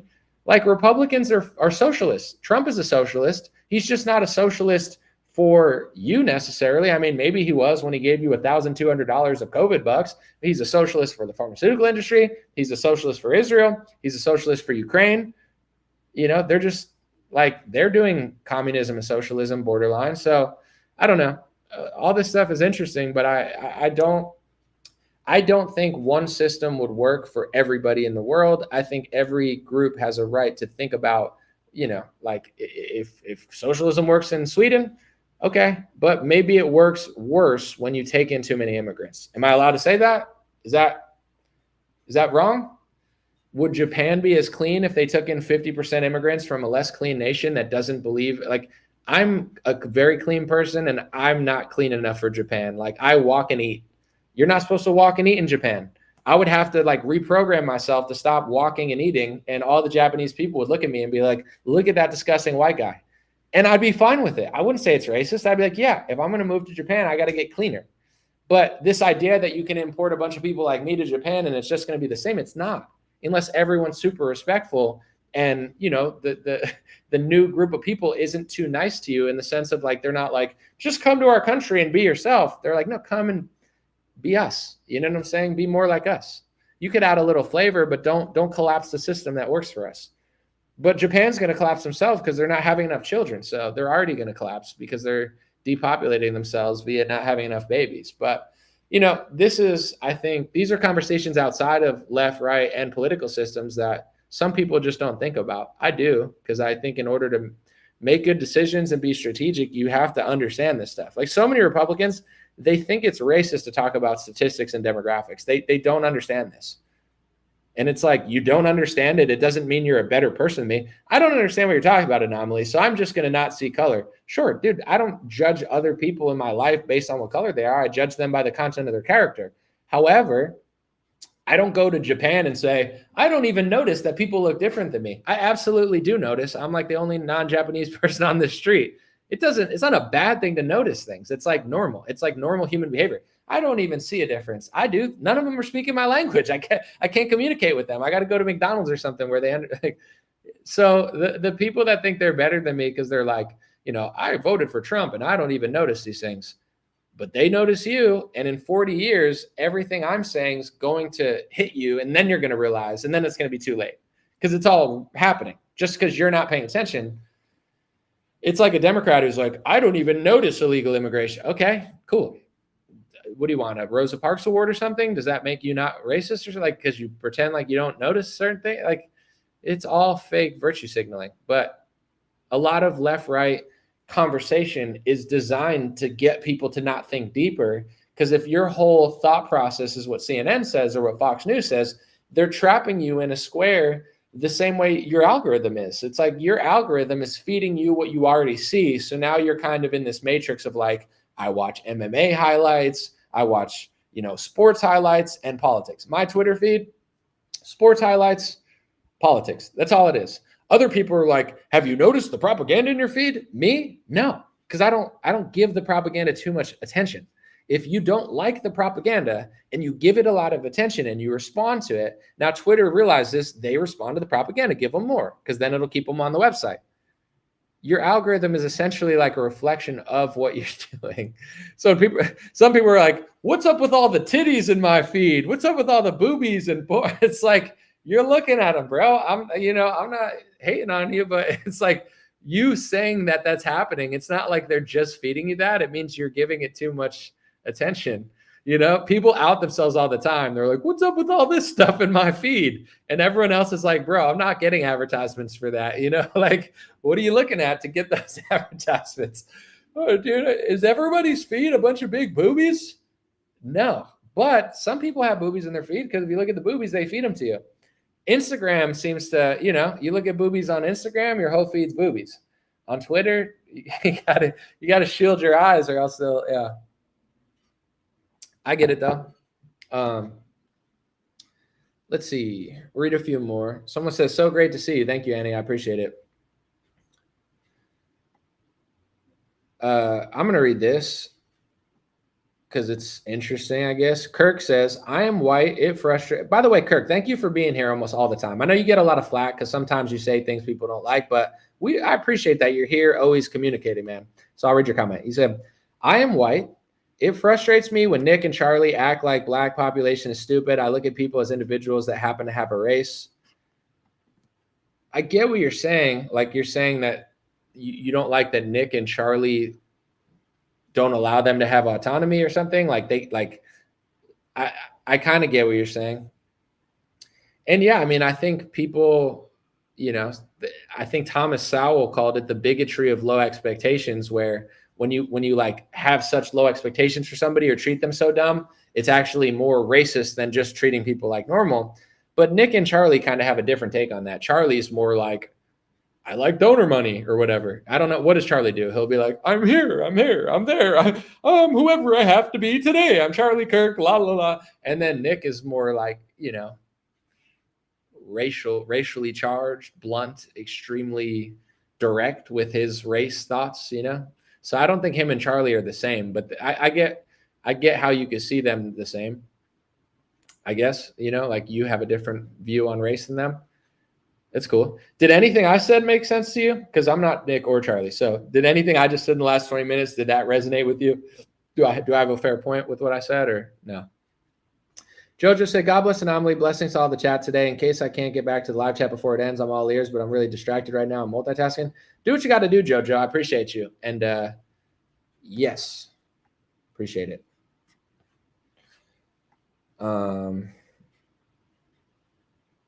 Let's see a few other comments. I got like 10 more minutes in me, so let's make it a good one. Someone said the algorithm is why I like to steal friends' phones so I can see what their algorithm's really doing to them. I mean, that's a little dark. You just steal their phone. Isn't that theft? We gotta call the cops on you. I'm just kidding, but what does Anomaly think of censorship 2.0 on X nowadays? I mean, it's definitely better than it used to be, but I guess what happened was like AI. This is actually an interesting story I didn't cover. The AI on X, they took away a lot of restrictions on it because for those who don't understand AI, it's all programmed a certain way. Because if you allowed AI to be completely free, it would probably be extremely honest. And if it were extremely honest, it would come across racist, sexist, homophobic, anti-Semitic, xenophobic, all those words that they say. Like AI, if it just did pattern recognition, would probably say things that piss every race off.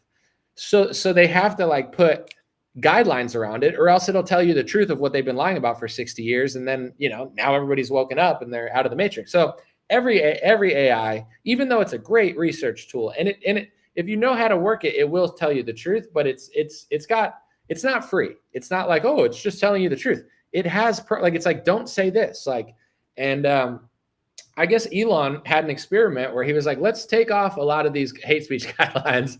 Let's allow, AI to do whatever it wants essentially, or have less restrictions. And it got really anti-Semitic or something. I don't know exactly what it did, but it was getting very crude, very rude. It was being misogynistic, anti-Semitic. It had like a very dark sense of humor, and it would say like really like almost like an Anthony Jeselnik skit where it was saying like really messed up stuff, including to like the lady who was the World Economic Forum lady that he hired, Linda Yaccarino. Like it was saying some really dark stuff to her. So then Elon reprogrammed the AI. She quit. I don't know if that's why she quit, but I'm guessing so.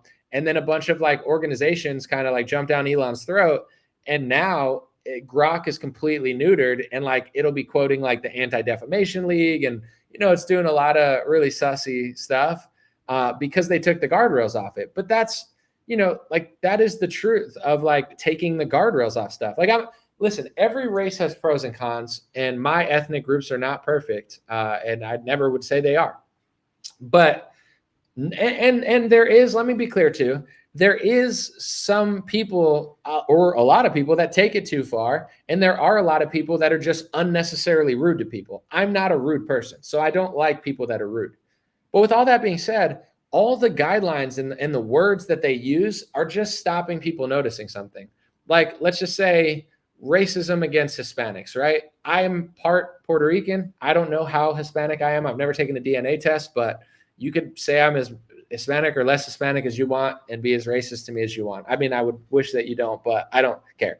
I'm part Hispanic. But anyway, people didn't just wake up and they're like, oh, I hate Hispanics, because Hispanics are kind of cool. People like to go to Mexico, but the border's been open for so long and the country's become more and more and more and more Mexican and Hispanic. And people are like, all right, it's a little, it's getting a little over the top. It's not like people, if Mexicans weren't like a growing demographic and there weren't so many illegals coming over, people wouldn't just randomly talk about Mexicans. Like the correlation between people talking about that more, and to be honest, 95% of people that talk about Mexicans and Hispanics, they're talking about illegal immigration and the border. Very few people even talk about anything else. So it's like, it's not random racism against Hispanics. It's the border was open and our politicians are stupid. When it comes to crime, people don't just randomly think a demographic's committing over 50% of the crime. It's statistically true. If you look at like the worst cities in the country, they all have certain demographic correlations. It's not to say that everybody's doing it, but one small demographic is committing a large portion of violent crime. And everybody knows it, but nobody wants to talk about it, but everybody knows it. Asians know it, white people know it, Hispanics know, everybody knows it, including honest people of that demographic. It doesn't mean everything that everyone's saying is right. It doesn't mean people don't take it too far, but it didn't just come out of nowhere. Anti-Semitism. People say, well, why is this little country in the Middle East always talked about more? I don't know. Why is Ukraine talked about more than Switzerland? Why do I talk about Ukraine more than, Brussels? It's like Ukraine is taking the most United States aid in the last couple of years, so they're getting more scrutiny. And our country has funded a war for Ukraine. There's a reason people talk about Ukraine more than other countries. Israel, the same thing. They get the most foreign aid. They get the speech laws. They have massive leverage over our government. Trump is rigging America for Israel. I could sit here for an hour and list 100 things that they're doing more than other countries. People aren't just randomly talking about it for no reason. They're talking about it because they're doing more than other countries mostly. And not under FARA laws, where people are like, but other countries have bigger lobbying groups because they have to register. The unregistered Israel lobby is so much bigger and more vast than every other lobby, but you can't even talk about it because they'll say it's anti-Semitic to notice how they're doing it, because they're not doing it the same way other lobbies are doing it. They're doing it more covertly, but you're not supposed to talk about it. So what I'm saying is all these words are like, oh, people just woke up one day and were hateful. That's not really what's happening. It's just, people are noticing certain things and nobody wants to talk about it. So they just call everybody racist and anti-Semitic. I like women. I have no problem with women. I don't have an inferior bro complex where I hate women or I like women. I like talking to women. You get what I'm saying? I don't hate women. I don't want them to be my pilot. No offense. I don't think they make as good umpires. They're not as good at chess. They're not as good at basketball. They don't make good police officers because physically they're just not as strong. They don't, if you look at shooting competitions, they're not doing as good as men. On average, they're just worse at a lot of physical activities and even a lot of mental activities and even a lot of, high stress situations. Women are great at a lot of other things, but just not on average. That doesn't make me misogynistic. It's just the reality of the situation. And all of human nature in every country understood that for all of time until now. And, where some cultures lack, other cultures benefit. Like, let's talk about people talk about IQs, right? They'll say, in sub-Saharan Africa, they say, on average, a lot of people have lower IQs. That's what some people say. Other people say it's not true. One of the guys who found DNA, Watson or Crick, I think it was Watson, he said that, and then he got a bunch of awards taken away from him because he came to the conclusion, he said, I don't think Africa is ever going to be a flourishing nation because I think the average IQ is too low. He said it, not me, right? They took all his awards away. I don't know if that's true. I don't even know how to measure IQ. I've never been to Africa, so I can't really tell you. With all that being said, let's talk about the groups that people say they have high IQs, right? They'll be like, Jewish people, whites, Asians, or whatever have really high IQs. That's what the IQ people say. Why are Asian people, despite having a high IQ, why are they so obedient to the pharmaceutical industry, right? If you look at the rates of people that took the vaccine, Asians took it, white people took it, Jewish people took it on average a lot. And in America, it was the black population that took the vaccine the least. Why is that? I think that outside of certain tests, like everyone's not going to be great at the same thing, but there is intelligence in other categories. There is instinct. You know what I'm saying? That you could have, I have a huge IQ. I'm a professor. It might be the dumbest person you've ever met in your life. It's like, how do you have such a good high IQ, yet you're an idiot? So it's like, if you measure everybody with the same thing, well, LeBron James is not good at tennis. It's not his sport. You understand what I'm saying? So it's like, despite having such high IQs, other ethnic groups are obedient to their government. They're obedient to pharmaceutical.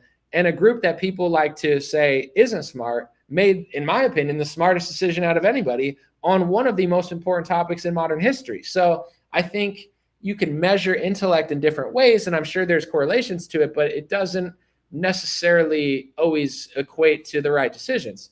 In Africa, a lot of the leaders were against the pharmaceuticals, and a lot of the leaders were making better decisions than American leaders. So, I don't want to live in Africa, no offense, but I can understand that different cultures do different things better than other cultures. And, only honesty and conversation can kind of figure out what's going on. With all that being said, I like Asian people a lot. I think Japanese people are awesome, but they're too obedient to their government. Like, they're all wearing masks. They all don't want to make a stink. It's like, you can't do that. You gotta be able to have the balls to say no sometimes. And that's the difference between America and Europe. America is a lot of Europeans, but it's like, and Australians, like, they're white people, but they're like Australian. And sometimes like Australia makes really good decisions. Another time they make bad decisions. But in America, we do have that like crazy cowboy energy where it's like, no, and everyone's like, that's crazy. There's pros and cons to having cowboy energy, So when you look at ethnicity that way and you say, some people do some things better than others and some things worse than others. God's not going to give someone everything. You know what I'm saying? I mean, I'm not God, but it's like, oh, he's really good at sports, but he's not that smart. He's really smart, but he sucks at sports. His IQ's high, but he gets lied to all the time, and he's so egotistical, he's actually dumb. This guy isn't as smart, but he makes better decisions. Like, this guy has better instinct. He can see through this. He can see through a lie better than this person. Some of the smartest people can't see through lies because they have some sort of like ego emotional problem. So, I don't know. It's an interesting conversation, but I do notice patterns, and I don't think noticing patterns makes you hateful, especially when you're able to admit that everybody has pros and cons. Some people are good drivers. Some people aren't, on average. Why? I don't know. Ask a scientist. But I notice, nowadays nobody can drive good because everybody's texting on their cell phones. Everybody's smashing into cars. Like, dude, this country's a joke. And I don't know who to blame. I'm going to blame everybody, but nobody can drive. A bunch of people I know have had their car smashed into recently. My car had a hit and run. Somebody hit me in a freaking parking garage. Can you not drive? And then they ran away. To me, prison. That person's found. Jail. Like, this country, don't start me. Don't start me on it. I only got a couple more minutes in me. Someone said anomaly on point. Appreciate it. Am I saying boomers are acting like Democrats? Well, some boomers are Democrats. I mean, dude, if you want a good reality show, put 10 Democrat boomers who watch CNN in a house with 10 Republican boomers who watch Fox News. Dude, that's a banger of a show, dude. I want to see that. But yeah, boomers are not all Republicans. But here's another thing with like, boomers are really good at certain traditional things, and like there's some things that like the boomers do better than any like, and the boomers are very confident. They're like, screw you, millennial. We did all these things and we're better, and they're like, we're the best. And it's like, in some categories, boomers are the best, but in a lot of categories, I feel like boomers are so easy to trick.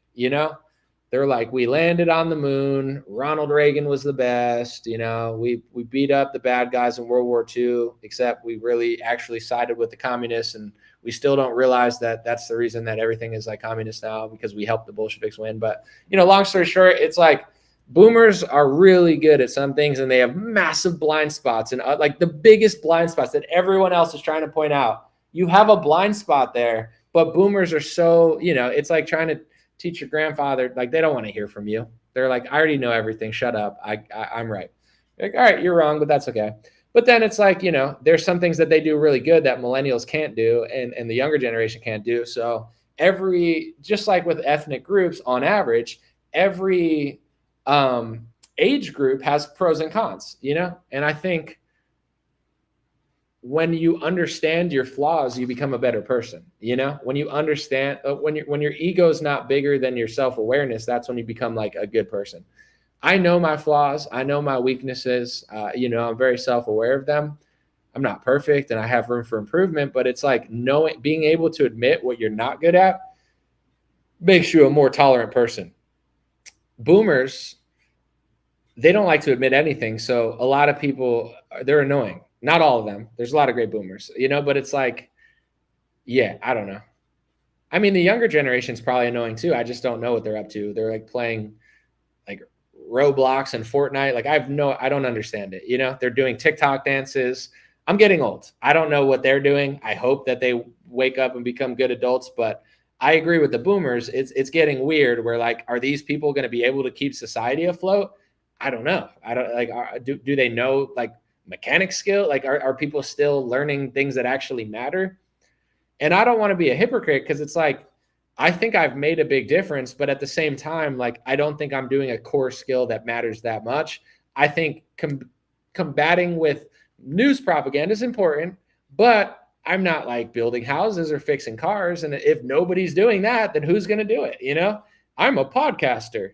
Like, everywhere I walk, I want to get a podcast. Everybody wants to do a podcast because it's the easiest thing. You just sit there and talk, and you're like, I'm interesting. My friend told me I'm interesting. My girlfriend says I'm really interesting. Yeah, you're so interesting. Yeah. Oh yeah, you're gonna crush. No, but I mean, they're like, I get it. It's like you look at YouTube, and it's like, I could do that, but who's doing things that actually matter? And once again, it's not me.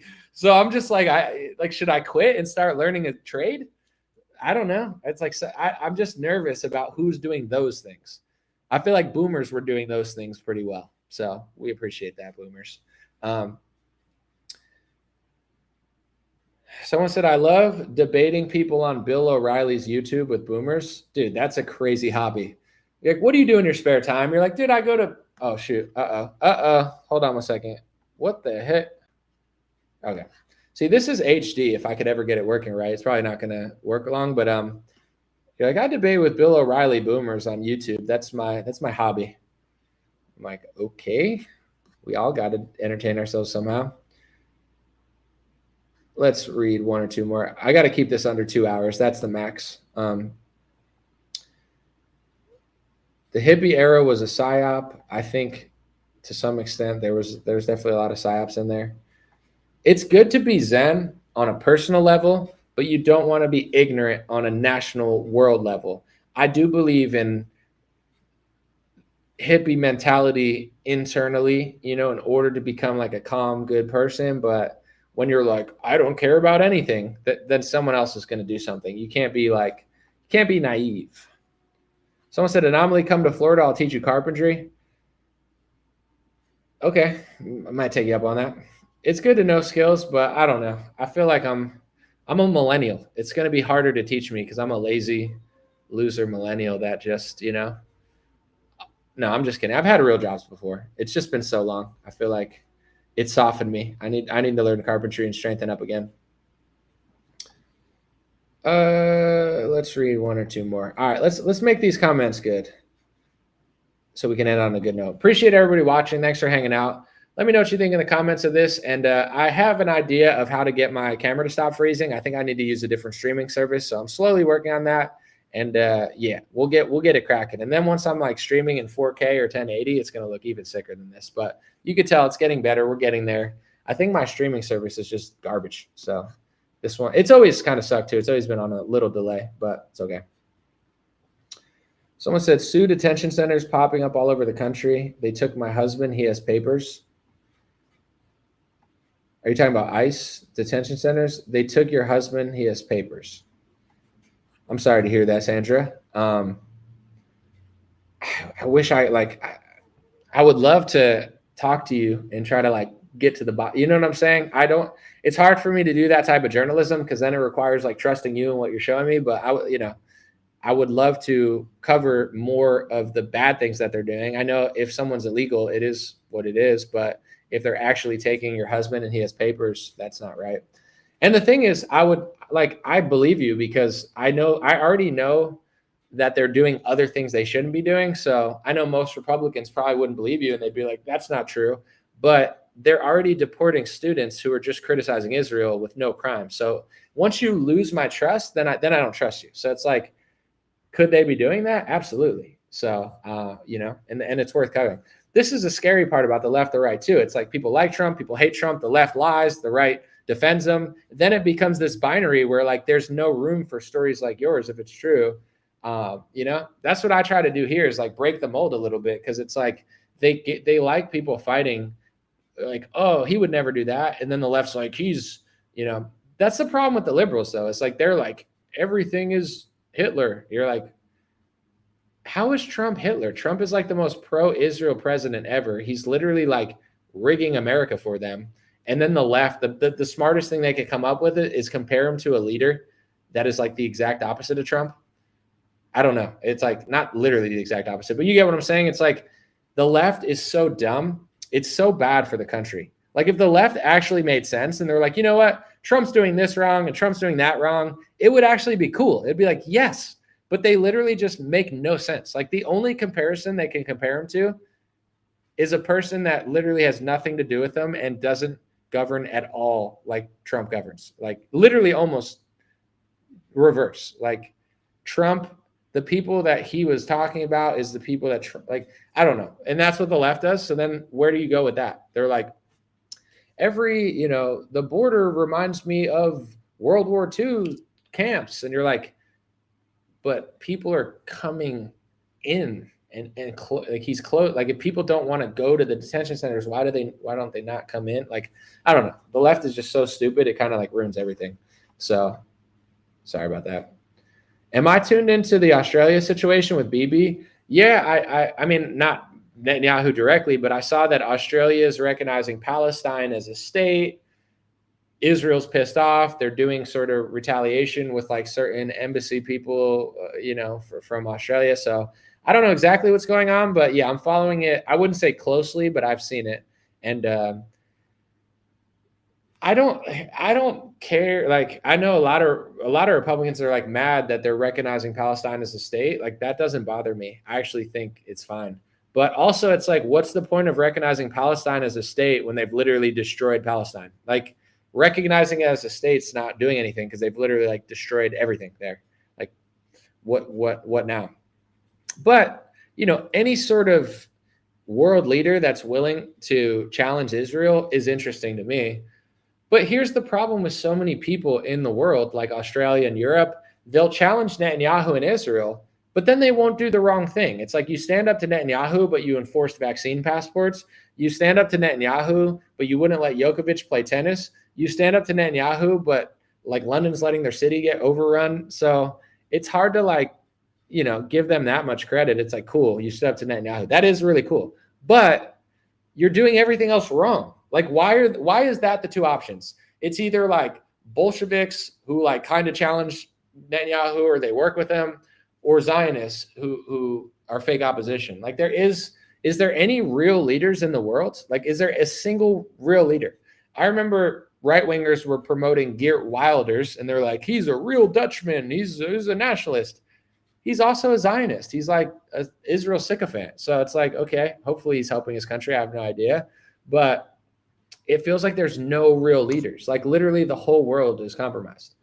I like Bukele. I don't know about his foreign policy, but to be honest, I don't care because he actually fixed this country. If you fix your country, who cares what El Salvador's foreign policy is, because they're not that important. Like, it's not like America. Our foreign policy matters because we have a lot of control over other nations. El Salvador is so small on a scale of relevance on the national scale or on a worldwide scale. So I don't even care about his foreign policy. Bukele is to me, the best world leader. He fixed his country. He more than anybody has. To me, Trump is he pretends to be Bukele, but he's not.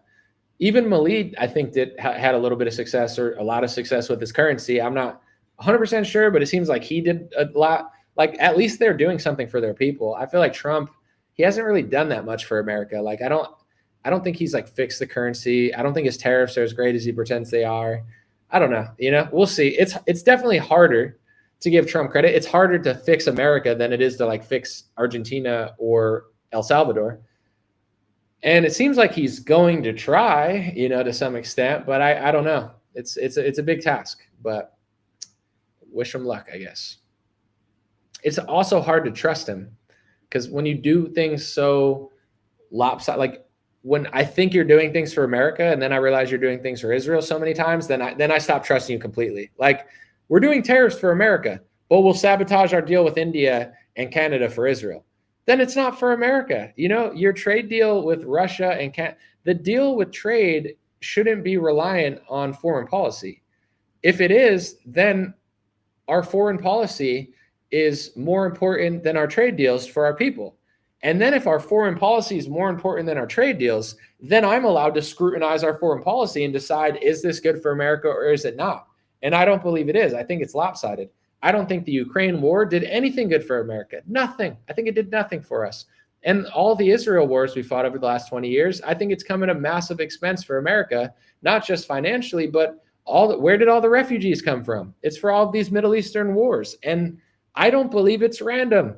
Oh, they just so happen to start a war. Oh, there's refugees. Oh, the liberals send them there. The Republican starts the war. Oh, the liberals send them there. It's Zionist Bolshevik theater. These Zionists, especially the ones that are only loyal to Israel, I'm not guessing that they don't care. They've written op-eds in American Republican papers and said, send the refugees, the conservatives in Israel, in Netanyahu's cabinet, write op-eds in the Wall Street Journal. And they said, who cares if America and Europe take these refugees? You've already taken the other refugees from the other Middle Eastern wars. So it's this false paradigm where it's the neocon starts the war. the neoliberal like Obama, who's also a puppet, gets into office, he expands the wars, and then he sends the refugees to America. And then the EU and the UN, they send all the refugees. And then a neocon gets back in, and then they start a different war, but then they stop this war, and then they stop this war and start this war. But both sides are flooding America and Europe with refugees. Now, a lot of the neocons have woken up when it's too late. Now Marco Rubio gets it and Donald Trump gets it, but it's too late. You didn't get it in 2001. Caroline Leavitt will admit, she'll say, oh, the Iraq war was a lie. That's not what Republicans were saying during the Iraq war. In fact, they were calling you a terrorist if you disagreed with the war. Now, what are Republicans doing now if you disagree with the Israel-Palestine or Iran war? They call you a terrorist. So they do the wrong thing. They work with the neoliberals. They flood the West with migrants. 20 years later, when it's too late to do anything, they admit that they were wrong. And then they do the same wrong thing with the new thing that they did then. But people who watch Fox News and Newsmax can't figure it out because they're like, oh, it's different now. It's the same thing. And to be honest, the talking points with the Iraq war were way more logical, even though I believe they tricked us based on emotions in 9/11. The Zionist talking points, like I've said, they're the craziest talking points. They say, we're not going to stop doing what we're doing until the refugees are returned. But you're killing journalists and you're killing women and children. Yeah, but they need to, if they don't want this to happen, they need to return the refugees. The women and children can't overthrow Hamas. Half of them didn't even vote for Hamas. The election was 20 years ago. It was a close election. It's not like Hamas even won by like 90%. They won by like 40-something%. They barely won the election. There's reports that Israel and Netanyahu were the ones who wanted that election in the first place. They pushed for that election that elevated Hamas. There's Israeli publications talking about Qatar money and funding to Hamas. Like, all of this is out there. Like, even if you're the most pro-Israel person ever, it's like you think your talking points make sense to anybody that's not completely insane and brainwashed. They don't. That's why so many people, the youth, a lot of Democrats, Marjorie Taylor Greene, Republicans, like anybody smart is like, nothing you're saying is making sense. I could come up with pro-Israel talking points that make sense because there are some. It just seems like no Zionists can figure these out because they're like, we can't stop doing this until the hostages are back. Who has the hostages? Hamas. So you're just going to kill any person in that country when you want to because of the Hamas hostages? Yeah. Because if they really want it over, they got to give the hostages. They don't have the hostages. The random people don't have them. A child can't stop. And if you think they can stop their government, why can't you stop your government? You can't even control Trump. We want one-page bills, but they're not doing them. We want to stop foreign aid to Ukraine.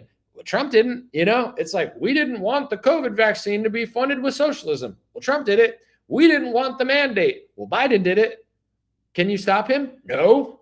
So are you responsible? Should a foreign, that's literally bin Laden logic. Literally, Republican Zionists have bin Laden logic. Bin Laden said in his, explanation for why he did 9/11, he said, I'm killing thousands of Americans and blowing up the towers because of American taxpayers are paying for the Israel-Palestine conflict, and American taxpayers need to be held responsible because they're paying for this. That's what bin Laden said. He said, you citizens deserve to die because of what your government's doing. I don't believe that. I think that's sick and it's insane. And a lot of innocent people that have no choice, they can't vote their way out of this. It's impossible. You can't just kill them. That's what Republican Zionists who watch Fox News think. They're like, well, got to kill these people because of what their government did. That's what bin Laden thought when he did it to you. And now it's insane. Like, you think a child is responsible for what their government's doing? You think a child, hold on one second. Give me 1 second real quick, but whatever. I'm just gonna let some of the sun shine in. The lighting's getting kind of bad, but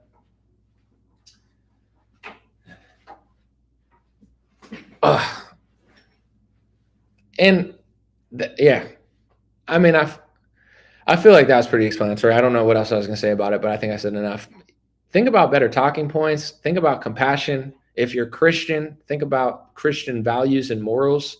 Support the country you want to support without being a sick psychopath. It should be pretty easy. It's like, come up with a better talking. But that's the whole situation too with that whole conflict is it's like repetitive Pavlov propaganda where they just repeat the same thing over and over. So you have people that just say, like, that's why they keep saying just one thing in loop, because that's what they're being told 15 times a day on Zionist media. So they're like, if they really want the killings to stop, why don't they release the hostages?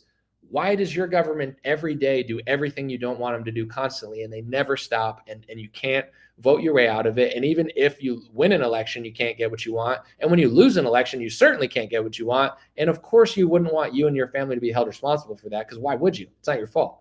But it's their fault because the television told you so 1,000 times, and people with loyalty to another country brainwashed you into being sickos.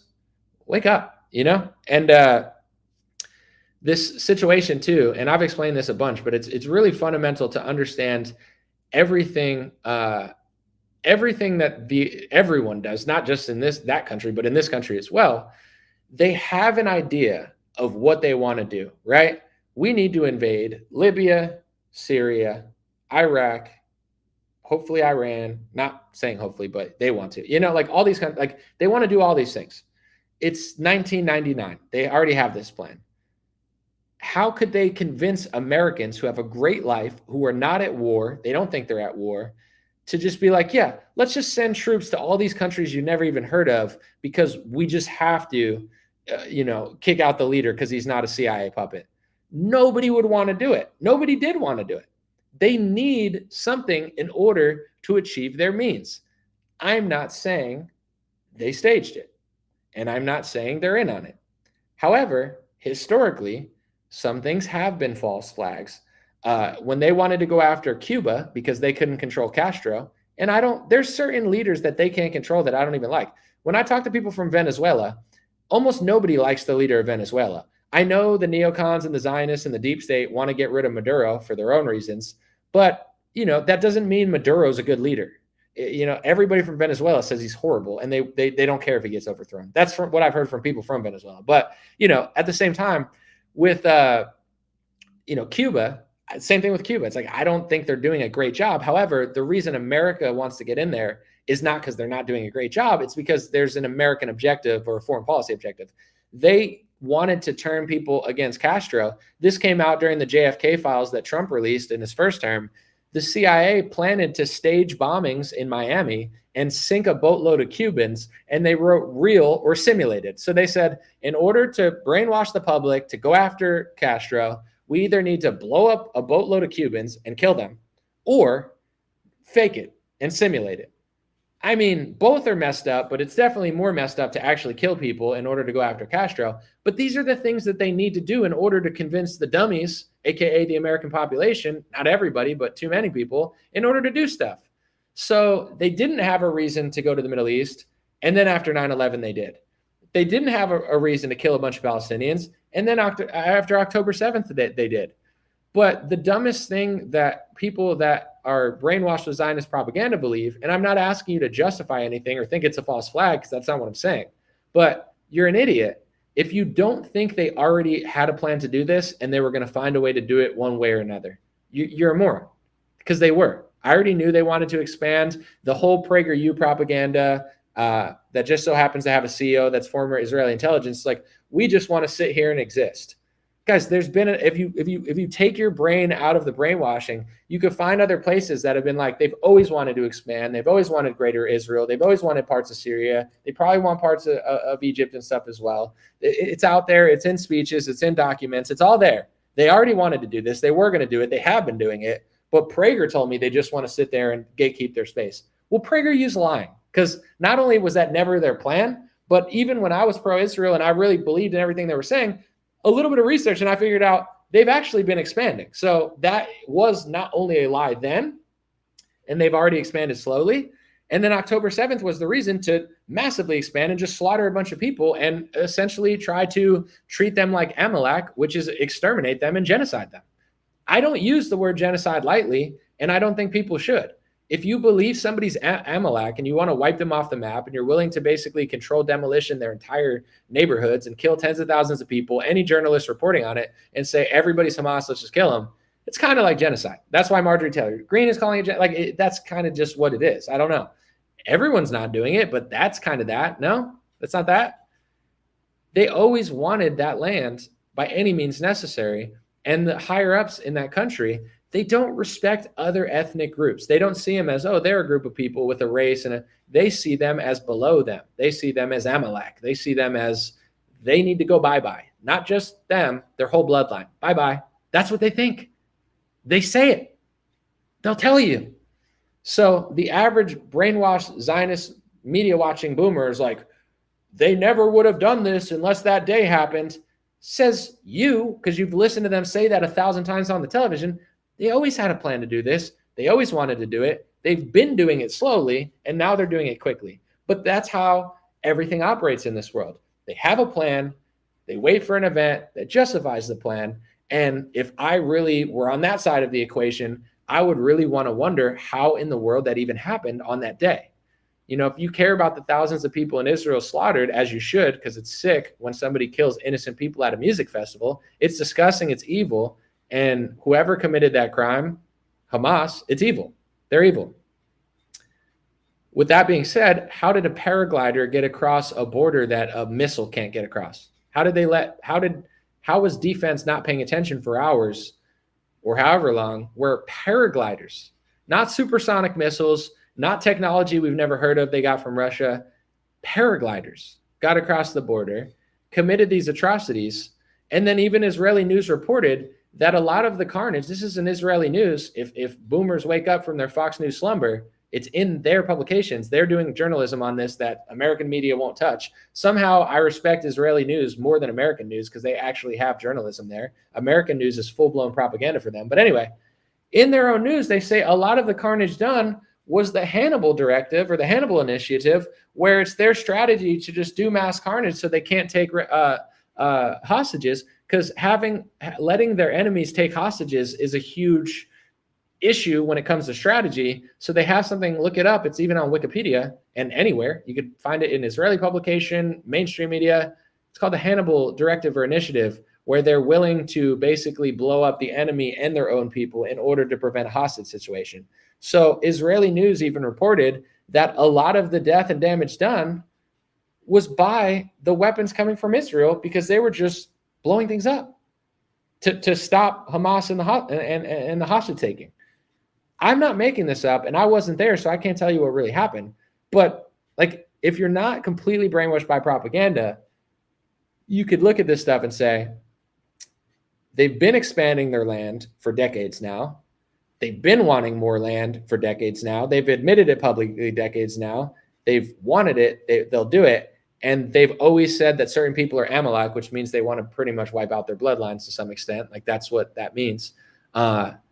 And then there's this event that's not like a supersonic missile. They got, like, if it were a supersonic missile from Russia and Iran did it, right? They got technology from China and Russia and they broke through the Iron Dome. To me, that's like super believable. It's like, damn, that's crazy. But a paraglider? And then Israeli news reporting on the Hannibal Initiative that no Republican Zionists seem to even talk about. And then now that gives justification to treat them like Amalek and wipe out all their bloodlines. And then you have John Hagee on television saying, you know who's Amalek? It's not just Iran, but it's influencers who disagree with me, essentially. Like, he's essentially waging war on the Tucker Carlsons of the world who are disagreeing with the Zionism. That's what Pastor Hagee says. Pastor Hagee's not Jewish. He's Christian, right? He's a Christian. He doesn't decide what Amalek is in Judaism or within the Jewish religion, because he's not a Jew. If you listen to rabbis, they've explicitly stated to the Jerusalem Post that many rabbis think Christians are Amalek. Christians. You're going to get Palestinians, according to some rabbis. Sorry, John Hagee's not going to tell you that, but you could read the news and know it. You get what I'm saying? I'm not a hateful person at all. This stuff's all out there just waiting for Zionist boomers to read it. But they don't. They're just like, we have to do this because of the day that happened, and we have to blame everybody there because they can't give the hostages back. Can you give a hostage back? How many hostages does America have of China, Russia, all our enemies? Probably not zero. Can you return the hostages? Can you say, hey, Trump, can you return that? You can't do shit. I can't do anything. You think I have power to... Dude, nobody, I mean, people listen to me, but like, nobody in Trump's administration is like, oh, Anomaly said to release a hostage to China. Let's do it. We can't do that in our own country. You expect some random person that doesn't even have a house, that's living in a refugee camp, that's probably being starved? to stop a militia / government. Like this is my message. Listen, we're all responsible for what we do. Nobody's a perfect person, and there's no playing holier than thou. But my message to Christian Zionists that are brainwashed by Zionist propaganda, wake up. Because listen, we all make mistakes. We're all flawed. We've all sinned. But if your ideology is to basically genocide a group of people because you think a woman and a child has the ability to release a hostage that literally no country in the world, their citizens have any sort of power over the government, you have a sick, twisted soul. Like, you got to really think about that, because we're all responsible for what we think and what we do. That's pretty evil. Like, that's pretty overtly evil, you know? I believe in demographics. I believe in the difference between ethnic groups. I'm okay with somebody liking their ethnicity. I'm okay with Israelis thinking they're better than everybody. I don't care. Who cares? Time will tell who's better, who's worse. The Olympics tell us who's the best, you know? The Olympics tell us who's the best at sports. That's why it's cool. Saying one thing, doing one thing is a different thing. Cool. But no matter what I think, no matter how much I like my ethnic group or other ethnic groups, never in my wildest dreams would I ever want to wipe out an entire bloodline. Never would I want to do that. Ever. I think it's evil. I think it's sick. I think it's insane. If you're siding with people who want to do that, it's kind of crazy. Or justifying it. Like, not only just siding with them, because you could say, oh, you're siding with them. Justifying it, literally like making a point for why it's okay. It's messed up. And then another talking point would be like, well, Egypt doesn't want them. Why? First of all, why would Egypt want a bunch of refugees? Why would any country want refugees? Egypt is a struggling nation with a lot of issues. They can't even take care of their own people. I'm not saying it's all bad, but they can't take care of their own people. How does that make any difference? It's like no one should want any refugees right now. Everyone should take care of their own people. Well, that proves that they're horrible people if Egypt doesn't want to take them. Dude, I don't want to take Palestinian refugees, but I don't think they're bad people. I just think we have enough refugees. But I don't want the world to turn their back on them.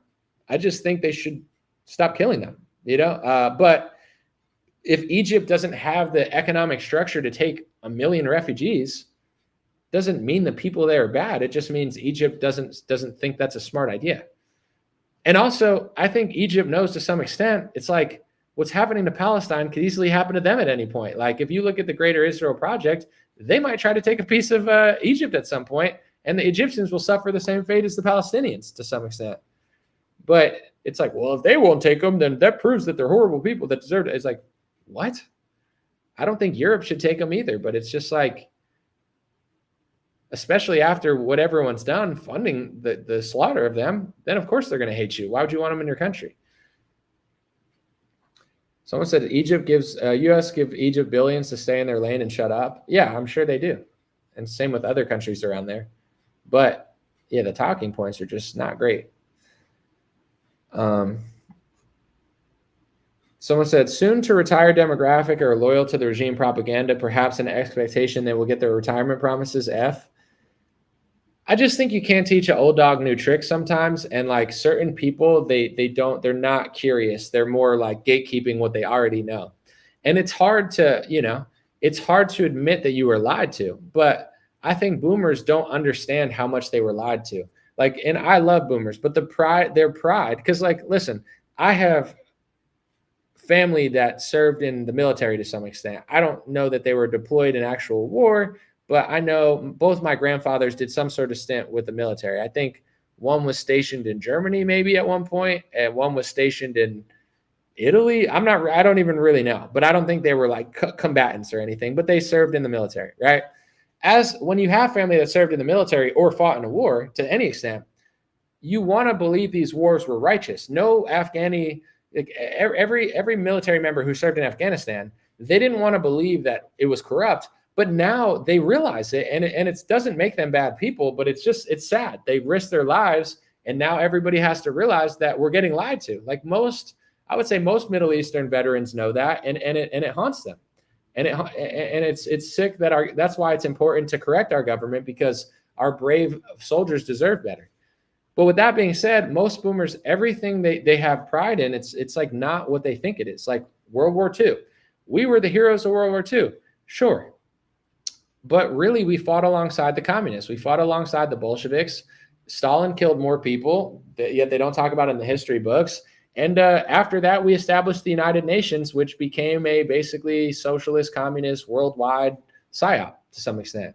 So it's like you fought the nationalists and beat for the communists. I'm not saying, obviously, people did evil stuff. Hitler did evil stuff. I'm not downplaying that. You're not even allowed to downplay, because if you don't agree with the exact number, then you get like arrested in certain countries and banned off payment processors. So, they have speech laws against that. But in general, it's like the communists wanted, in my opinion, they were able to export their Bolshevikism to the world. Now, Russia's not Bolshevik.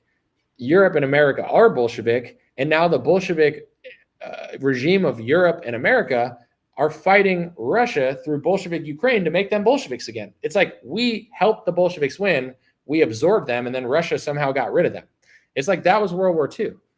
And then also we gave Israel as the Jewish homeland. And then 60 years later, in return, now our country is basically completely co-opted and controlled and working against the interests of our country.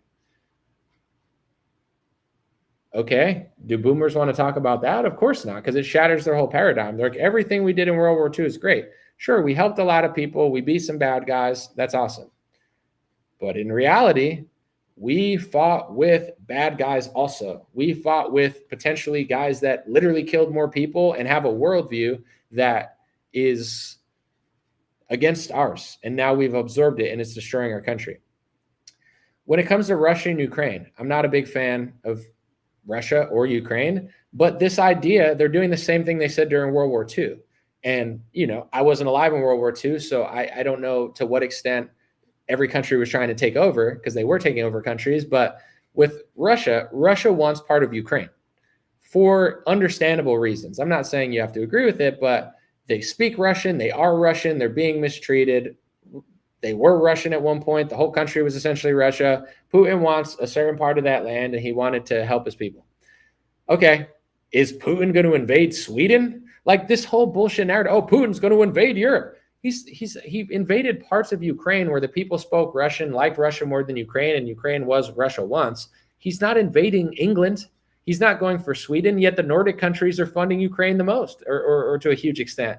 Like they like Ukraine more than anybody. It's like, you think he's going to invade Sweden, Norway?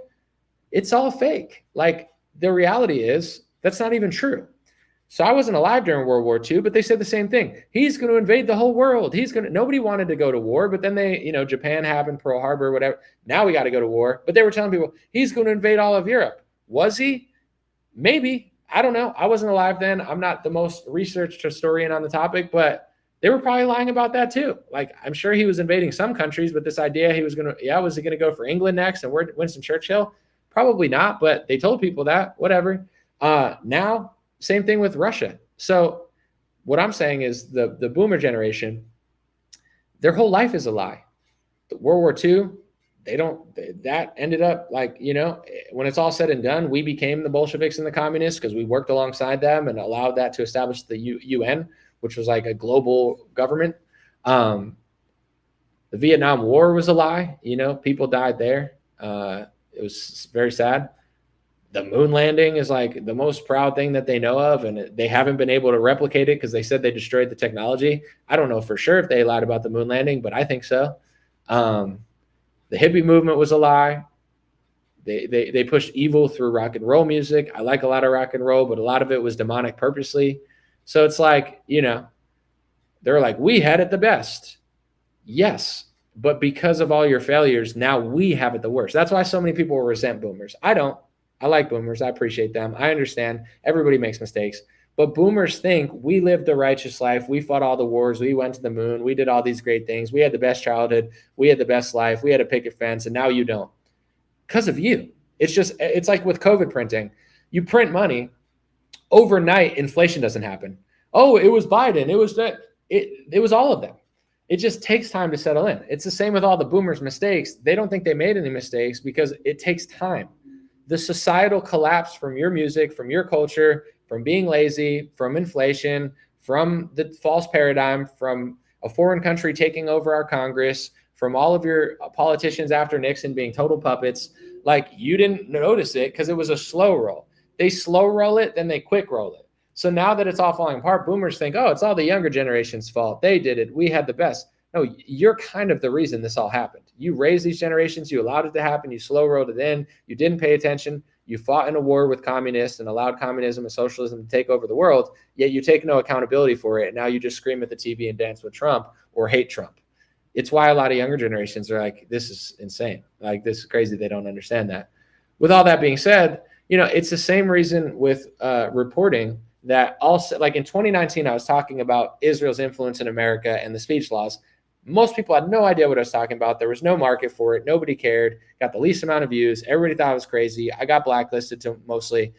And now 6 years later, I'm ahead of the time. I seem like a prophet. Oh my gosh, dude, watch my video on the anti-Semitism hate speech laws in 2019. It seems like I'm 6 years ahead. I took a time machine.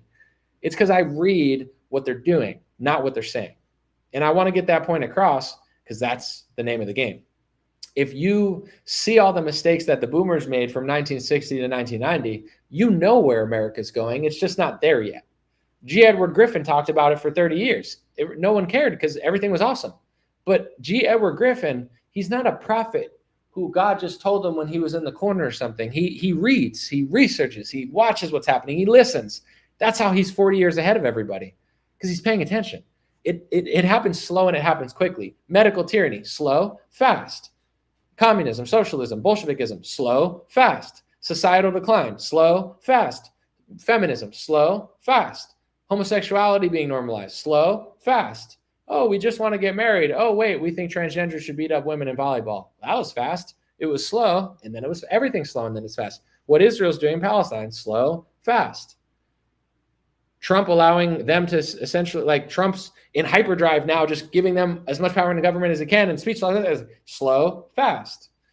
When you see the slow happening, you sound crazy. If you're a pastor that's against feminism and homosexuality 40 years ago, you seem like a psycho because you see where it's going before everyone else.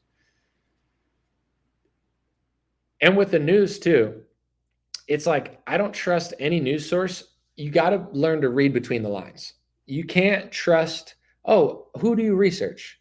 I don't listen to anybody, but if you know that the news is lying and you know how they operate and you know who's who, like, who is Fox News? Who is CNN? Who is the New York Times? Who is the Washington Post? Who is Jerusalem Times or the Jerusalem Post or the Times of Israel? Who is Al Jazeera?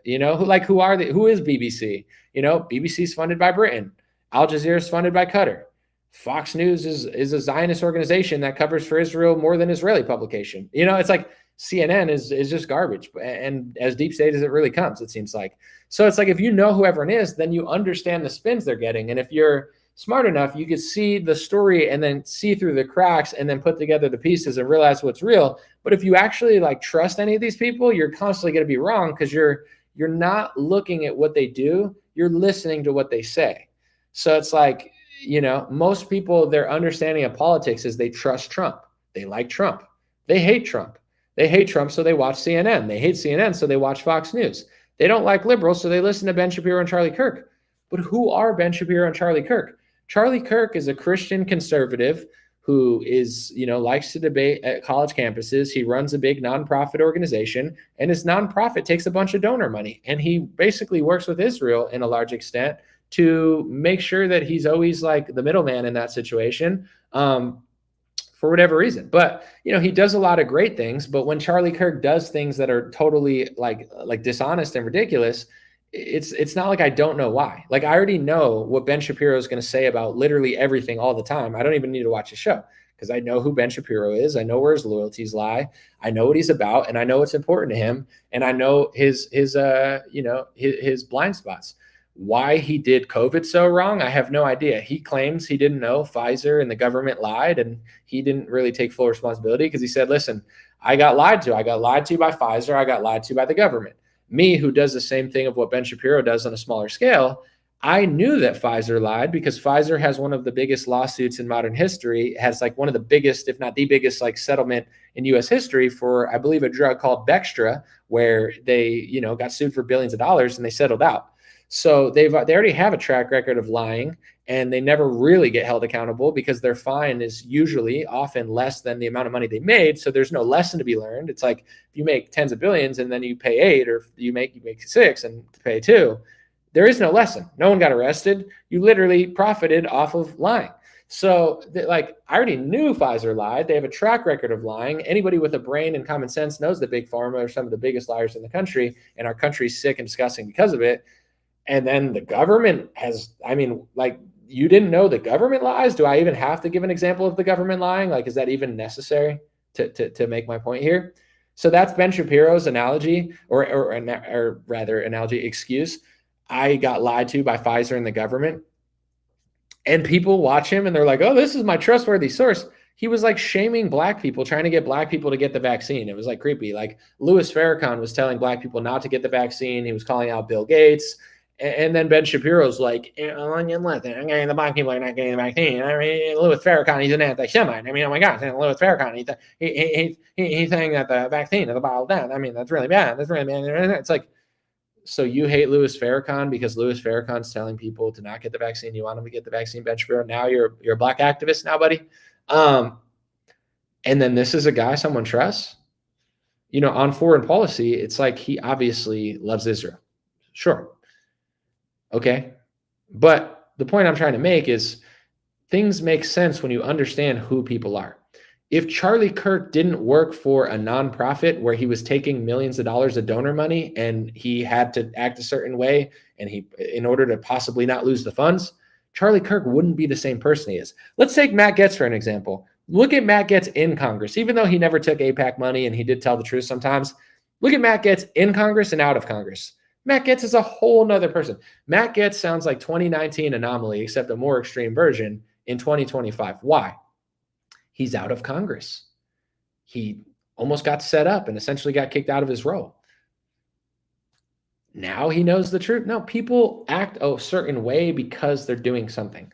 Everybody that says all the, you know, the lines that Israel says, like, oh, we got to do this to the civilians because of Hamas, blah, blah, blah. How many of them are taking money from AIPAC, the Israel lobby? All of them?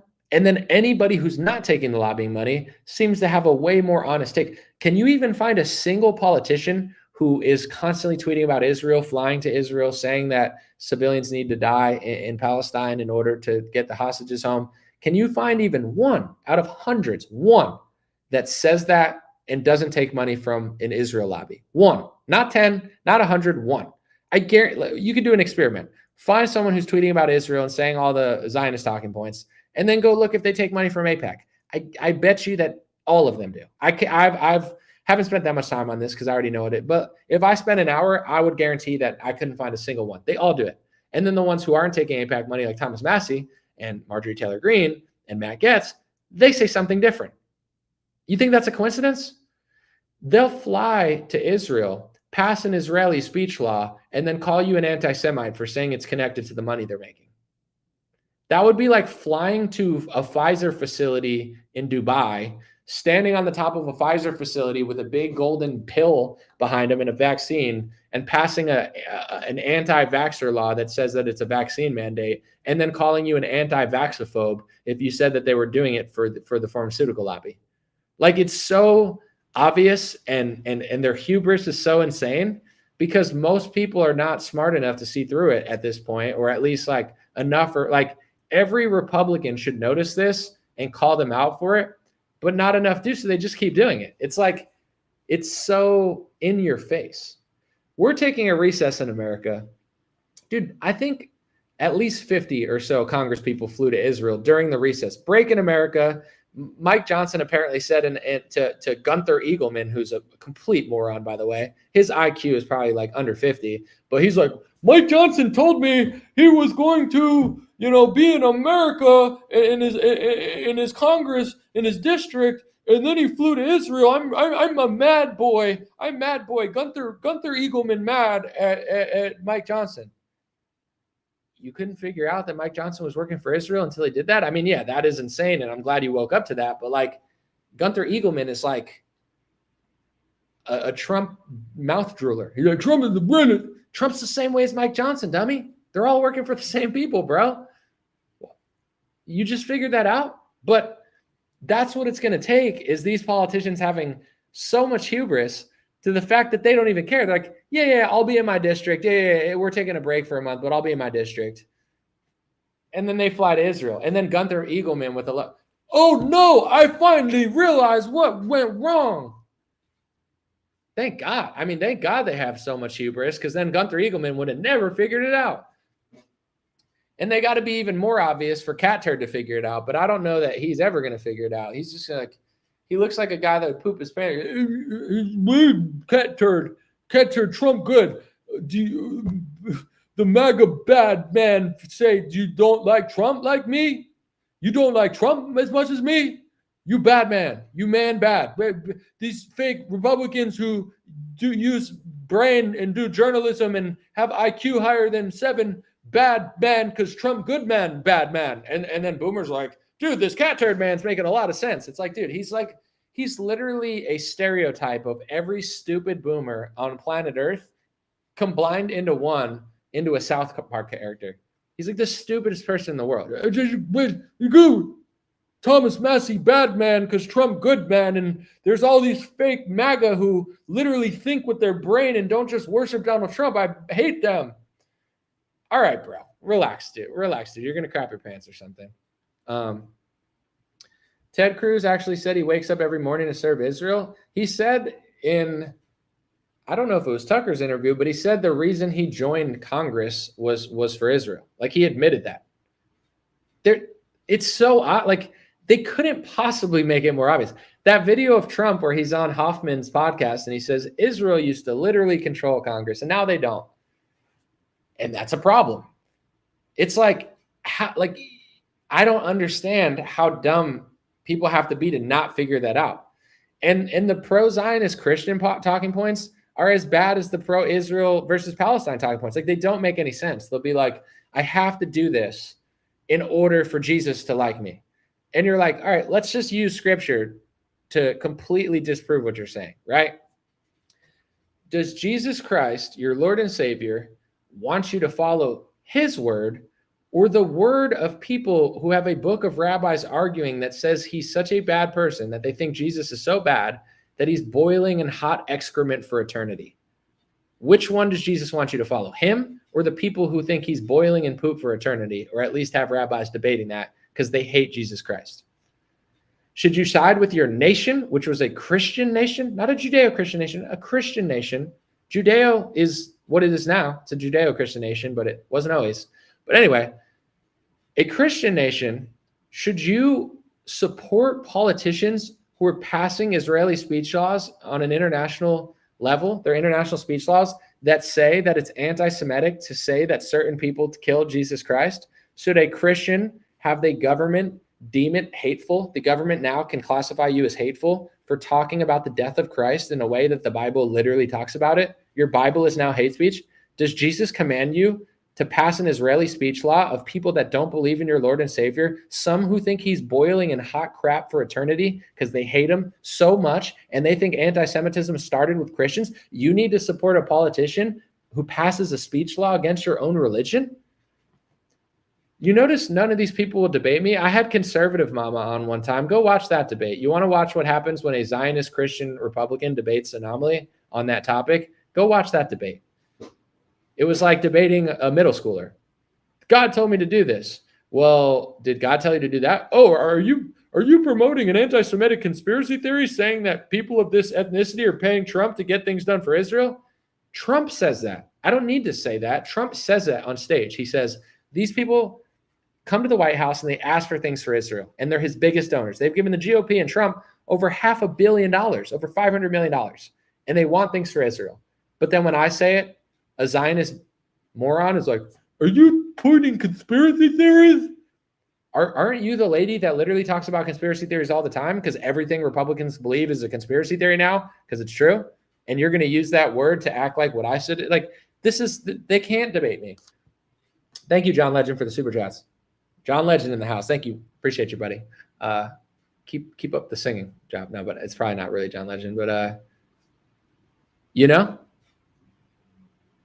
And I know I might not be big enough, even though I have millions of followers, billions of views, and I am pretty big, but I might not be big enough for Ben Shapiro and Charlie Kirk to care and want to debate me, but I would make Charlie Kirk look like a buffoon. I would destroy Ben Shapiro in a debate. I would embarrass them, and everyone would know they're phony. They'd never debate me. Not only would they never debate me, they would never debate anyone who knows what I know. Candace Owens worked at their news network, and they threw her to the curb just for questioning things. They never wanted to debate her. She called publicly for a debate and said, hey, Ben, let's debate. And I believe it was used in some sort of like cease and desist or some sort of gag order as proof that she was like disobeying whatever contract she had. It was like, oh, look, she's calling for a debate. It's like, he not only does he not want a debate, he used her calling for a debate, allegedly, according to Glenn Greenwald's reporting, and he's pretty solid on that, to shut her up. These people don't want to talk. All they have is say things in repetition to brainwash people that listen to them. There's nothing Christian about passing a speech law in your country against your God. It's an antichrist speech law. And the origin of anti-Semitism, according to the people that are pushing these laws the most, are your religion. People that followed Christ that were upset he got murdered. That's the origin of anti-Semitism. People said, you shouldn't have done that. And they said, that's anti-Semitism. You don't have to take my word for it. Go listen to the rabbi that Candace Owens debated, Rabbi Barclay. Someone else debated somebody else recently or asked him. They said, where did anti-Semitism come from? And he said, it came from when Christ died. They all say that. It came from when Christ died 2,000 years ago. All these Christians were being anti-Semitic towards Jews because they were blaming Jewish people for killing Christ. So that's the original anti-Semitism. Is you liking Jesus, that ethnic group or that group of Pharisees or whatever you want to call them, religious group, because it wasn't just the ethnic, because there were a lot of ethnic Jews who followed Jesus, including Jesus himself, but that group, some of them, not all of them, worked with the Romans to commission him to death, according to the Bible. And a lot of Christians were like, hey, that's messed up. And they were like, whoa, you're being really anti-Semitic. How much Zionist propaganda in a church does it take to not figure that out? That you are Amalek to them. You are the anti-Semite. I'm against anti-Semitism. They only like you because you're stupid. Not everybody. There's a lot of Jewish people that get this. There's people that understand this. There's people with loyalty to America, religious, non-religious. There's Zionist, anti-Zionist rabbis in New York City that are wildly against Israel, and they say that Israel's fake Jewish people because they're not actually Jewish. And these are the people that are like really religious. I'm not saying it's common, but it's not there is a nuance of opinion in the religion, in the race, in the groups, in the country, etc.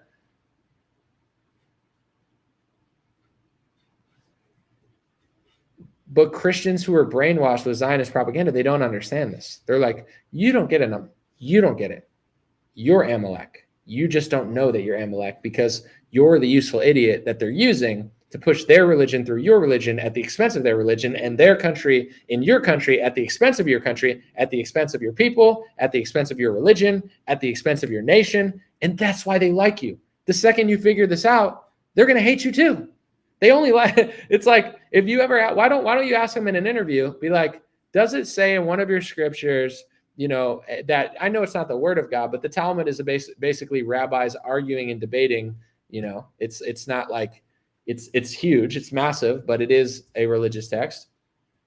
It says Jesus is boiling in excrement for eternity. They hate him so much, they're trying to manifest him boiling in poop forever. Because that's how mad they are at Jesus Christ for being Jesus Christ. For being your Lord and Savior, that's how mad they are at him. For him trying to spread the word of God to people, that's how mad they are at him. Why don't you ask that in an interview? You won't. They like Christians that are mouth breathers that are like, oh my gosh, you're our greatest ally. Oh, my pastor told me that you're so special and you're the best and you deserve speech laws and I won't notice them and I'll just enforce your anti-Christian laws on everybody. And they're like, great. And then probably when you turn around, they're not thinking like, oh, those Christians are one of us. They're probably thinking these Gentiles are dumb, or the word that they use for Gentiles, which everybody knows is goy or goyim. They're probably like, these goyim are so stupid. And I don't blame them. I don't blame them for thinking people are stupid because people are stupid. So, I'm not trying to say maybe they're right, but maybe they're right. Maybe you are stupid. Maybe you are what they think you are. I'm not trying to be rude, but it's just like, if you're that stupid, then you probably are that word. Like, they use that word accurately because you are that, because you're like, they're like, these people, do they even have, like, they look at you almost like you're not, like, do these people even have like critical thinking skills? Or are they just gonna, do it? Let's see. I had the energy today, so I was going longer. Yeah, I know I said 10 minutes ago, but it's too late. Someone said Francis Bacon wrote King James with the same. I don't know what you're talking about, but someone said, I think it was Anomaly who explained that it wasn't a whale Jonah was in. I'm not 100% sure what you mean by that, but okay. Someone said they want to turn the Bible into hate speech. Thank you, my friend. There's a good comment. Not that yours wasn't good. I just didn't understand it. Why do you think they passed that? 100%. Like I said, there's a slow roll. The IHRA, anti-Semitism hate speech laws, are not only ridiculous and anti-American, they're anti-constitutional, they're also anti-Christian, for sure. They hate the part of the Bible where the Bible talks about the death of Christ and who was involved in it. They hate it. If they wrote the name Jesus in a hate speech rule and they're enforcing it internationally, what do you think they're doing? Of course. Every modern liberal rule, to some extent, is an anti-Christ rule. None of these words exist biblically. There is no word homophobic or anti-Semitic or racist or xenophobic. These words, I don't believe any of them are in the Bible. And I don't believe any of them were even used like at all until like the 1900s. They're words created to control people. The Bible talks about homosexuality, not praising it, but looking down upon it. Why? Well, let's have sexual class. Sorry, if your kids are watching, maybe it's time to close their ears. Not that they should have been listening to this anyway, but, well, when a man and a woman come together, the man has a dingling and the woman has a vingaling with a V. She's got a vajayjay, okay? And the man and the woman, they put their pieces together, right? Like a puzzle. And the puzzle creates a beautiful baby in God's image, right? That's what a man and woman does. So biblically, the man and the woman create a marriage, a holy union, in order to raise that child or children. When a man and a woman come together, the man has that, the woman has that, the pieces don't fit. So the man starts putting it in places it doesn't belong. And it probably causes diseases and a lot of other issues. And then when the woman and the woman come together, they don't have the puzzle piece that fits. So they start using all sorts of things in order to get each other off. So is the Bible homophobic? I mean, you could say so. Or is it just human nature and, a form of authority warning humans to not go against human nature because it'll lead to bad things, like the simplest one, depopulation. If everybody's gay, no one's having babies. If no one's having babies, humans become extinct. Japan's having population problems. I don't think because they're all doing homosexuality. I just think they're too meek of a culture or something. And, modern, pleasures are taking away from classic families, and including this country. Even me, it's like, it's hard. Not that it's probably my fault too, but it's like, yeah, I want a family. I want kids. I'm working on it. I'm definitely trying to get there, but I didn't think this way until like 2 or 3 years ago. So I didn't even want a family at all or want kids until I was like in my 30s. Society told me that that wasn't what's important. I didn't even, like, literally, I didn't think of it at all. I want to be a rapper. I want to do this. I didn't even think about a family. So I'm way behind. I'm way behind schedule. That's the world we grew up in. It's not anybody's fault, but is the Bible homophobic? A homophobic law on a social media website is anti-Christian. It's probably anti-other religions too, but it's like, we're enforcing anti-homosexuality. So you're enforcing anti-Bible. If I wrote what the Bible said, I'd get banned. It's anti-Christian. Homosexuality enforcement is anti-Christ, anti-Christian. Feminism, you can't say that about a woman. That's what the Bible says. So that's like all of these speech laws, whether it's liberal, whether it's anti-Semitism, they're all anti-Christ. You know what I'm saying? They just don't want people to follow the Bible or other religious texts for that matter. But it's like, there's no such thing. Well, you shouldn't say that about women. Okay, so what's the alternative option? There's flaws to every system, but the thing is, like, now women are suffering more than ever because they're looking for purpose in life in places that they'd be better suited finding a husband and having children. So it's like, and by the time you're a woman, you're on an even shorter timeline than a man. So lying to a woman is even worse, in my opinion, than lying to a man. Because like, let's just say me, not that this is a good thing. I really, I would have liked to be married earlier and have kids. But the thing is like, all right, I probably have a longer timeline. Although the older you get, the older you are for your kids. So it's probably better younger if you can do it. But it's like a woman, she literally can't have kids at a certain age. It's like literally impossible. So lying to a woman and telling her to find her pleasure in all these places is even worse, because by the time she figures it out, now she's running out of time. So there's nothing nice about feminism. There's nothing nice about like, pushing homosexuality. There's nothing nice about these things. I'm compassionate. I'm not just going to walk up to somebody and be like, you don't deserve a job, or you shouldn't do that. I'm not the moral police of the world. I focus on myself. But I do understand that not allowing at least people to have conversations about it is swaying the scales away from a free market.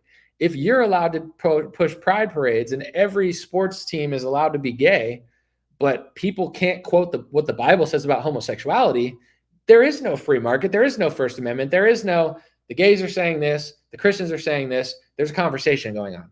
That's not it. It's the gay side gets to do whatever they want, and the Christian side gets banned off Facebook. You see what I'm saying? At least I'm just asking to be an honest conversation about it. But when you start trying to be the moral police of society, all of the policing for all of these things, it's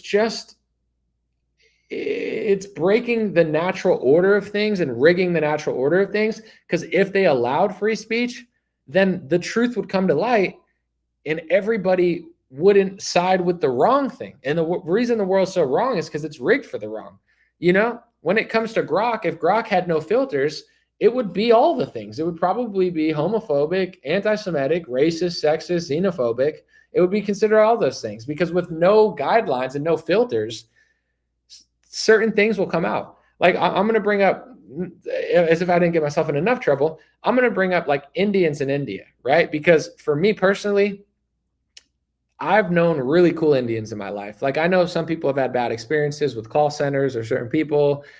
In my personal life, Indians have always been awesome. I had Indian friends in high school. I grew up in a place that was already pretty Indian before the whole country was, but I liked Indians. I like Indian food. I like some of their culture. Like to be honest, I would just say, because I've had bad experiences with other races, including my own, I've never really had a bad experience with Indians. I've heard people that have. And I'm not calling you racist. I'm just saying, me personally, I haven't. I've only had cool Indians in my life. With that being said, the amount of Indian call centers, the amount of Indians in Canada now, and like the demographic shift is so massive in this country. And now everybody's going to like Indian and Filipino call centers. It's just annoying. It's not to blame people in my life. I never would. But it's like the reason people are now talking about Indians more online. I'm not justifying people being assholes, but it's coming from a place of, this is too much. I want it to stop. And it doesn't make you a racist if you want some aspects of what I just said to stop, whether it's like complete demographic shift of Toronto, Canada, or just like the takeover of American businesses to the point where nothing makes sense anymore. It doesn't make you a racist. But the reason people are you don't just wake up and start talking about another ethnicity unless in some way it's affecting you. So all of these rules are like, don't talk about women, but feminism is destroying the country. Don't talk about this race, but that race is committing a lot of violent crimes on average.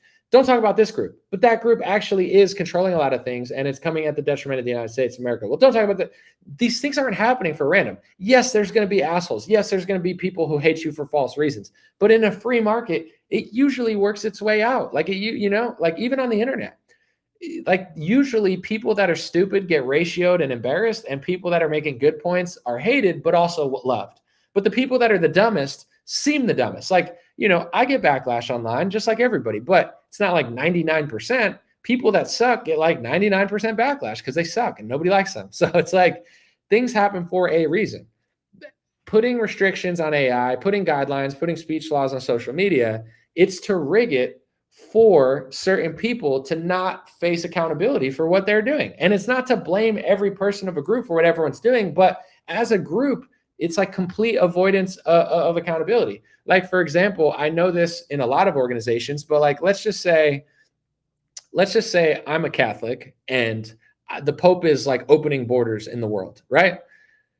It's not you blame a Catholic, but say all these Catholic organizations, or a lot of them, or a good amount of like Catholic people are coming out and saying, I completely disagree with what the Pope is doing. Then it's like, okay, it's building trust. Like, I don't like what the Pope's doing, but at least a lot of people are calling it out. If I was a Catholic and I said it's anti-Catholicism to talk about the Pope, you're anti-Catholophobe, and because you're calling out the Pope, that means you hate me and you want to hurt me and you hate my religion and you hate me and I hate that you hate me and I'm passing speech laws, then you wouldn't trust me. You wouldn't trust me not because I was a Catholic. You wouldn't trust me because I'm not to be trusted. Sorry, but that's what a lot of Jewish organizations do. They all push for the anti-Semitism hate speech laws. They all smear anybody that talks anything against the government of Israel in any way, including Jewish people like Dave Smith and Norman Finkelstein, and they go overboard. And then when they go overboard, there are people that call it out, but there's a lot of people, especially in the Zionist right and a lot of Christians as well, where they're not saying, oh, Dave Smith has a good point, or that makes sense, or that's fair. They're saying, you're an anti-Semite. You're anti-Semitic. They're gatekeeping for what's going on, and they're smearing the opponent. So it's like the reason that Israel's had such bad PR over the last couple of years is one, because of what their military is doing, but also they're just not making sense. It's like you can't just call people hateful forever. You have to be honest about these situations.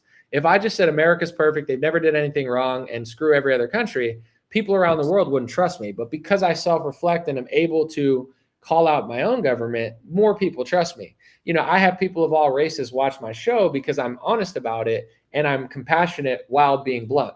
You know, a lot of people are not compassionate and they're just assholes. And it's like, yeah, who wants to listen to that guy? Unless it's funny, then maybe you like the humor of it. But you understand what I'm saying? So it's not like, oh, how could this small group be getting so many people mad or upset about it?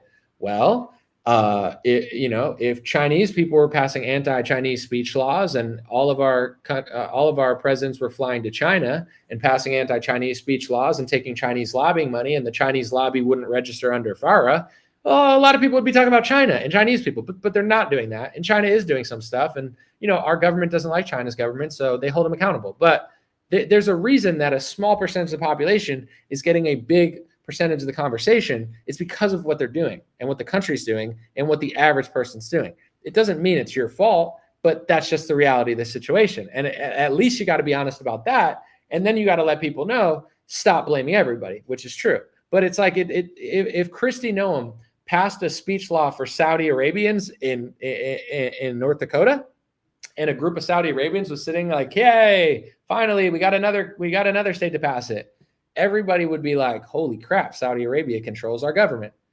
But they're not doing that. It's Israel and it's Jewish organizations. So people notice that and they say it's less than 0.1% of the population, yet they're getting a speech law in a state that barely anybody even lives.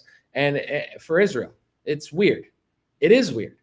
So if you're pro-Israel, here's a way to get people to trust you, is say, I'm pro-Israel. I love Israel. I want them to be able to defend themselves. However, I do agree that the IHRA speech laws are weird. The Israel lobby is a bit extreme. And, I think we should dial it back a bit. But that's something you barely ever see Zionists do. In fact, they just keep calling you anti-Semitic on loop. I can't think of 5 Zionists in the Republican Party that will admit that the IHRA hate speech laws are a violation of the First Amendment, which they are, and that Israel and one race and one religion don't deserve speech laws in America, and also that they don't actually work and stop hate because no speech laws do that. That's what every Republican says for every other race. I can't name 5. I can't name 1. They all do. Everyone passing the laws gaslight everybody on the laws. None of them want to take them away. They're all pushing them, and they all smear all the opponents of people who talk about them. If half of the Republican Party was pro-Israel but against the speech laws, I never would have even known about this stuff. If 10% of the Republican Party was pro-Israel and pushing the narrative but wasn't taking money from AIPAC, I would never even think twice about it. But that's not the case. So, this is a conversation that almost no one's having. I mean, maybe it's more popular now on the internet. But if you want true peace between the races, peace between the religions, the ethnic groups, you got to be honest about it. And nobody's being honest about it. And all these laws are not just anti-Christ. They're just anti-America, anti-reality, anti-nature, anti-human conversation. Like, This group's being talked about more for no reason whatsoever. No, you won't even admit that there is a reason. Okay, that's not true, but okay. It's the same as like countries and stuff. They talk about how many countries they've been kicked out of. We've been kicked out of every single country ever. That's crazy. That's sad. Why? Like that? Like, can we think about it or no? It's hateful to even think about it. That's what they'll say. You're doing hate speech. If I was kicked out of 109 apartment complexes, I would probably at some point be like, all right, let me think about this. What did I do that they don't like? Was I not paying rent? Was I making too much noise? There's got to be a reason. There's no way everybody all the time would want me away if I was doing all awesome things. There's no way. So I'd have to figure it out. Maybe I was blasting my music, and now I got to admit I was blasting my music. I should stop it. I'm sorry, but everybody is starting to realize that like it's no accountability and just complete refusal to like why? Now I live in America. I can't speak for every other country in the world, even though they didn't have technology or cell phones. They were all mad for some reason. I could tell you now why people are annoyed. Not that anyone deserves any blame. I could go through every race and tell you what annoys everybody about everything. This race, the crime rate and violent crime. People don't like that. Why would they? It's insane. Nobody wants to live around that. Nobody should have to. This race, huge demographic shift, open borders, and people, it's a little much, and illegal immigration. This race, too much demographic shift, too much just overexposure to bad customer service, and people have a right to not want to become another country with 1 billion people in it when you guys are immigrating everywhere. It doesn't make people hateful, and it doesn't mean you're responsible, and it doesn't even mean you have to agree. But that's the reason people are kind of having like fatigue of that race. This race, I mean, speech laws, crazy wars, constant foreign aid, constant essentially like, shaming everybody into giving you money. You're still getting reparations from World War II, speech laws where you can't even talk about it, controlling media corporations, but I'm not allowed to talk about it, manipulating politicians, but I'm not allowed to talk about it. The only foreign lobby that I know of that doesn't have to register, and then not only do they not have to register as a foreign lobby, when you really actually figure out who the foreign lobby is, then they call you anti-Semitic and use the laws that they passed to try to shut you down on a legal manner and then kick you off of social media. It's like the list goes on, but it's like there's a reason for everything. And, I guess even people that hate white people, it's like, why do certain ethnic groups hate white people? Well, some white people hate themselves. I can't really put a finger on exactly why, but I feel like white Europeans are like too weak, like weak people. They're like, I feel sorry, I'm so sad. It's like, why? Like, Europe is weak, so they're getting conquered. America's weak, it's getting conquered. That's what happens to weak people. I don't know why white people are being so weak. Also, if you look at history, Native Americans were here. Black people were enslaved. So naturally, people are not going to like that. Every black person's not going to hate you for it, and they're not going to blame you for it. But, some will. I knew girls that were ethnic and, they felt like they got bullied by white chicks in high school. So it's like, yeah, they're tired of being the other. And it would make sense if they want more demographic shift, because then they're not the other anymore. Like it makes sense to me. Like if I was black, I might feel a different way. Maybe I wouldn't, but I'm leaving room for compassion to understand why people see it differently. If I were Native American, maybe I would like Trump. Maybe I wouldn't. Maybe I would, maybe I would like this country. Maybe I'd hate this country. I don't, it's hard, but everyone has their own experience. Some people come from different countries. Some people didn't have the same experience in America. They didn't grow up in a white picket yard like a bunch of white people. Maybe they grew up in the hood, in a project. Maybe they came here. They didn't speak the language. They didn't fit in. Like, would you want to go to elementary school in Japan and not speak Japanese? Would you want to go to elementary school in China and not speak Chinese? Would you want to grow up in Russia if you were Mexican and everybody's Russian?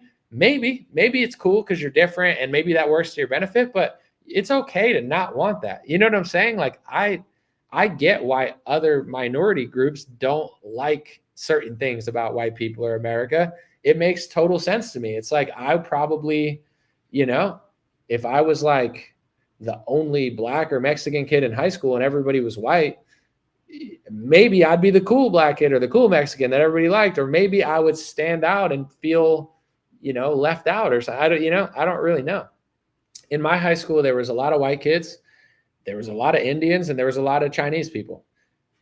Naturally, the people self-segregated. Like I had friends in every group, but like 80% of the Asians only hung out with Asians. 80% of the Indians, they mostly hung out with the Indian kids.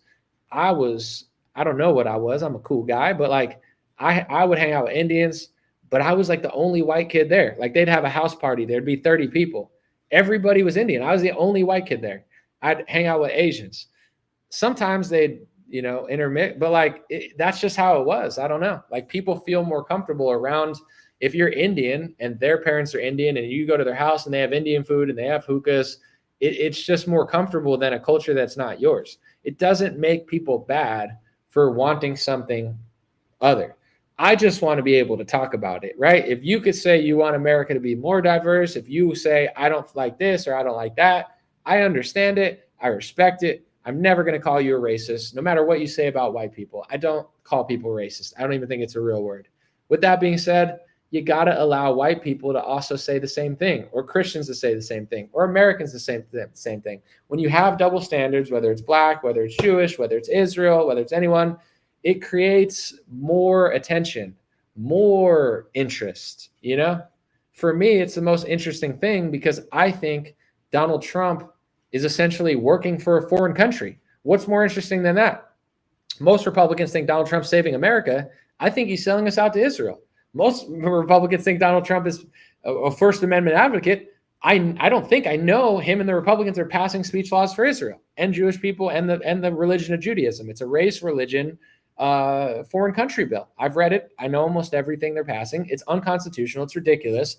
It's trying to essentially make America like a Saudi Arabian worship state, but instead of worshiping Islam or the leader of Saudi Arabia with all the oil money, it's Israel for us and Jewish people. Like it's like creating this weird double caste system where it doesn't make any sense. It doesn't work. And it feels like we're around the corner of them really trying to enforce these laws. They're slow rolling them. And eventually we're going to be like peasants in a kingdom that is run by a foreign nation. So, it's like, to me, that's why I talk about it all the time. It's the most foreign aid. It's the craziest war I've ever seen in modern history.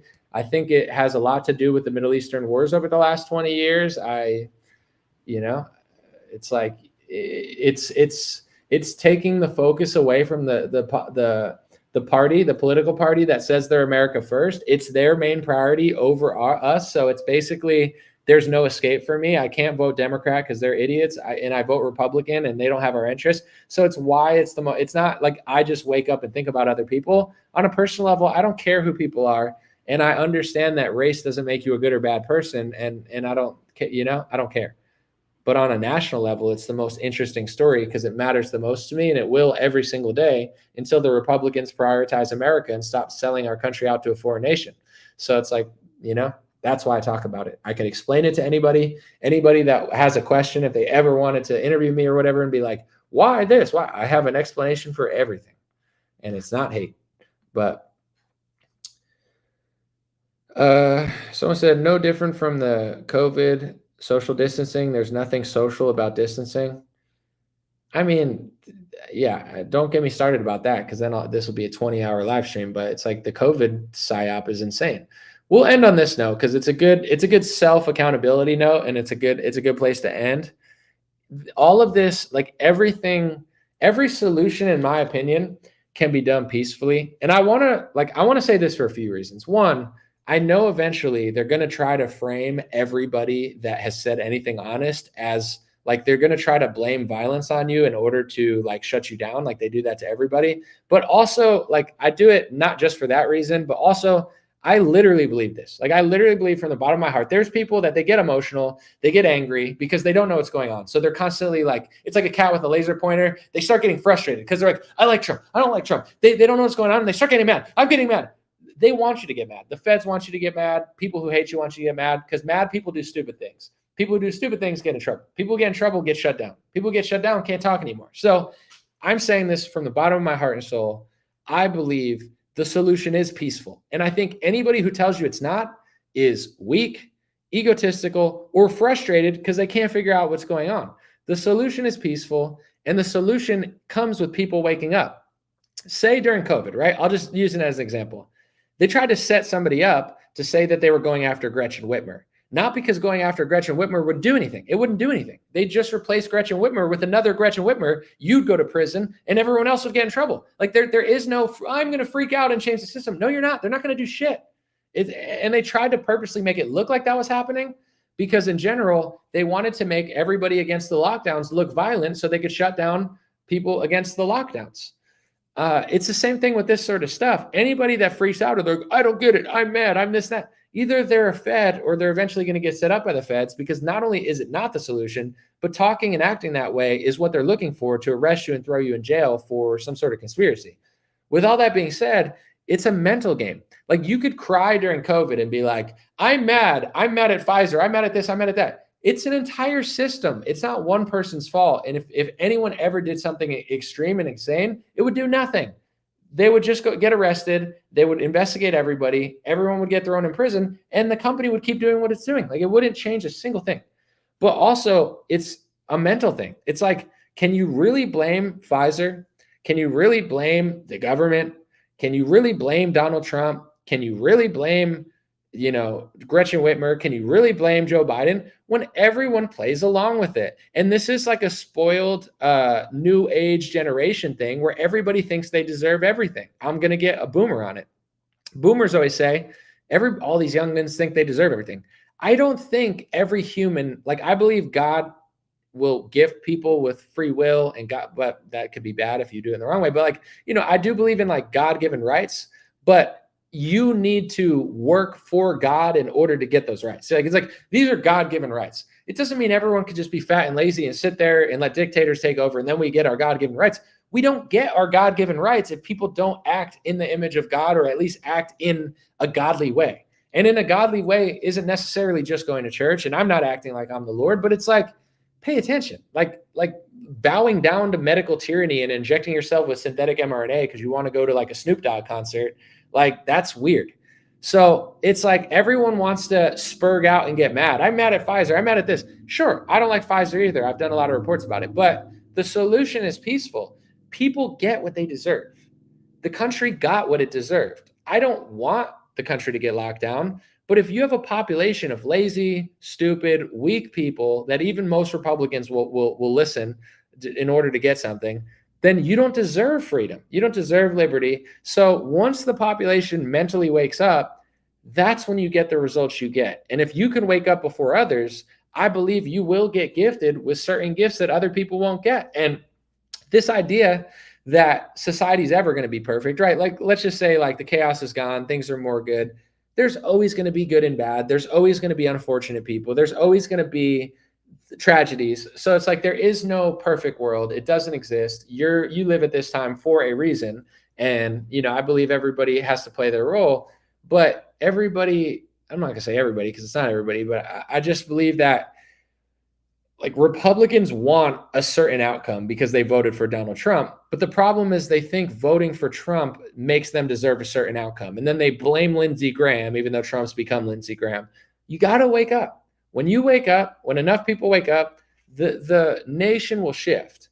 Now that more people want healthy foods, they're giving us healthy foods. They poisoned us for a while because nobody was paying attention. And they're still poisonous, by the way, with all these shitty oils and stuff in our, we're still being softcore, not you're actually poison, but softcore poisoned through our food in America more than any other country.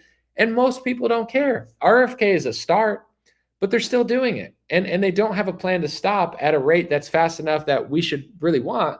So it's the more people care, the more they do. The less people care, the more. It doesn't mean people should do messed up stuff if you're not paying attention, but they do. So I do believe that the solution is peaceful because I feel like people want quick results because they just want it. But if 95% of the population will play along to social distancing, even though they know it's not true, if I'm at a restaurant where I refuse to wear a mask, but everyone in the comment section is not the comment section. I was just reading the comment section. I'm getting delusional because it's been 3:13, but everyone in the restaurant is wearing a mask to go sit and walk and stand up. And 90% of them say, I don't believe in this, but I'm just following along. Followers don't get results. You don't get results by following. So it's everybody just want things. Democrats want free healthcare, but they don't realize how it really works. Democrats want the end of racism, but they don't even know what they're talking about. Democrats want Mamandi to do this to the city, but he's going to ruin the city if he gets in.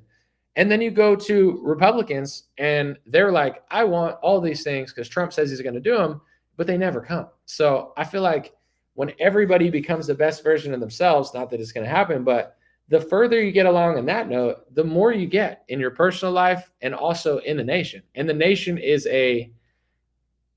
it's a compilation of everybody here. And I feel like when I look at my own side that's smarter than the left, too many people are still not ready to go that far and figure all this stuff out. So I don't believe people that don't go that far will figure it out, or get the results that they want. Like, it's just going to come to us because people watch Fox News and believe the propaganda. It's going to come when enough people can figure out what's going on, be honest about it, call it out in a critical way, and then make strides in that direction. Someone said, can't wait for Anomaly to apologize next year after birthright citizenship abolished, wars ended, and voter system fixed forever. Even now, like, people are spurging out in the comment sections. Here, listen, I think Trump is doing some good things. I'm not sitting and acting like he's doing nothing. And I'm going to end on this note too, because I know you can't win with everybody, but it's like, some people hate me for voting for Trump. Some people hate me for not liking Trump enough. Trump is who he is to me. I'm not the one. You're talking to me as if I don't know that Trump is doing some good things or some core level things that will be better for the nation. That's why I voted for Donald Trump, because I see those things. But I double task. And nobody, like, even among our movement, truthers are mad at me and anarchists are mad at me sometimes, but some like me because I voted for Trump. Then you're mad at me because I don't like Trump enough. To me, this is all wasted energy and wasted time. It's like, you got to be able to point out the good in somebody, but at the same time, understand, like, I believe that Trump is doing some good things, but America's never going to be fully healed and fully great until the GOP stops essentially working for a foreign nation, passing speech laws for them, and restricting true America First policies in a direction that doesn't make sense. I think Trump's an improvement in some categories to Biden. In some categories, he's a massive improvement. But personally, I don't believe it's going to save the country, and I still think we have a long way to go.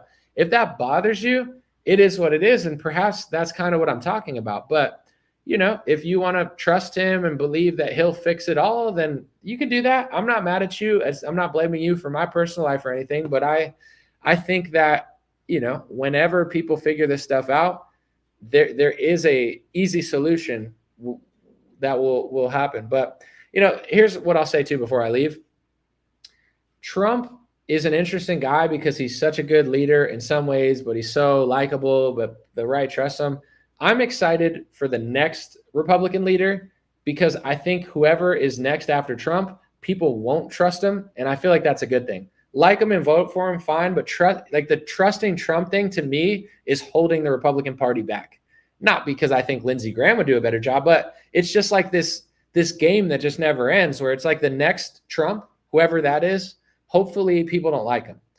Not because I want him to lose, but I like, people have to stop trusting politicians, and Trump is a politician. So it's like when Republicans vote and get someone in that's maybe as effective as Trump, but people don't like as much as Trump. To me, that, like, I'm being patient. I don't think the solution's coming within the next couple of years. I think it needs to be a leader that people don't like in order to actually wake up to this reality. So that's my thoughts. Appreciate y'all. God bless you. God bless your family. God bless America. God bless the world. Thanks for hanging out. I had a lot of energy today, so I threw it all out there. Next time I'll throw on the light. I just didn't think I'd be live this long. Let me know what you think in the comment section. Appreciate y'all. He's writing in all caps. Mail-in voting will be terminated 2026.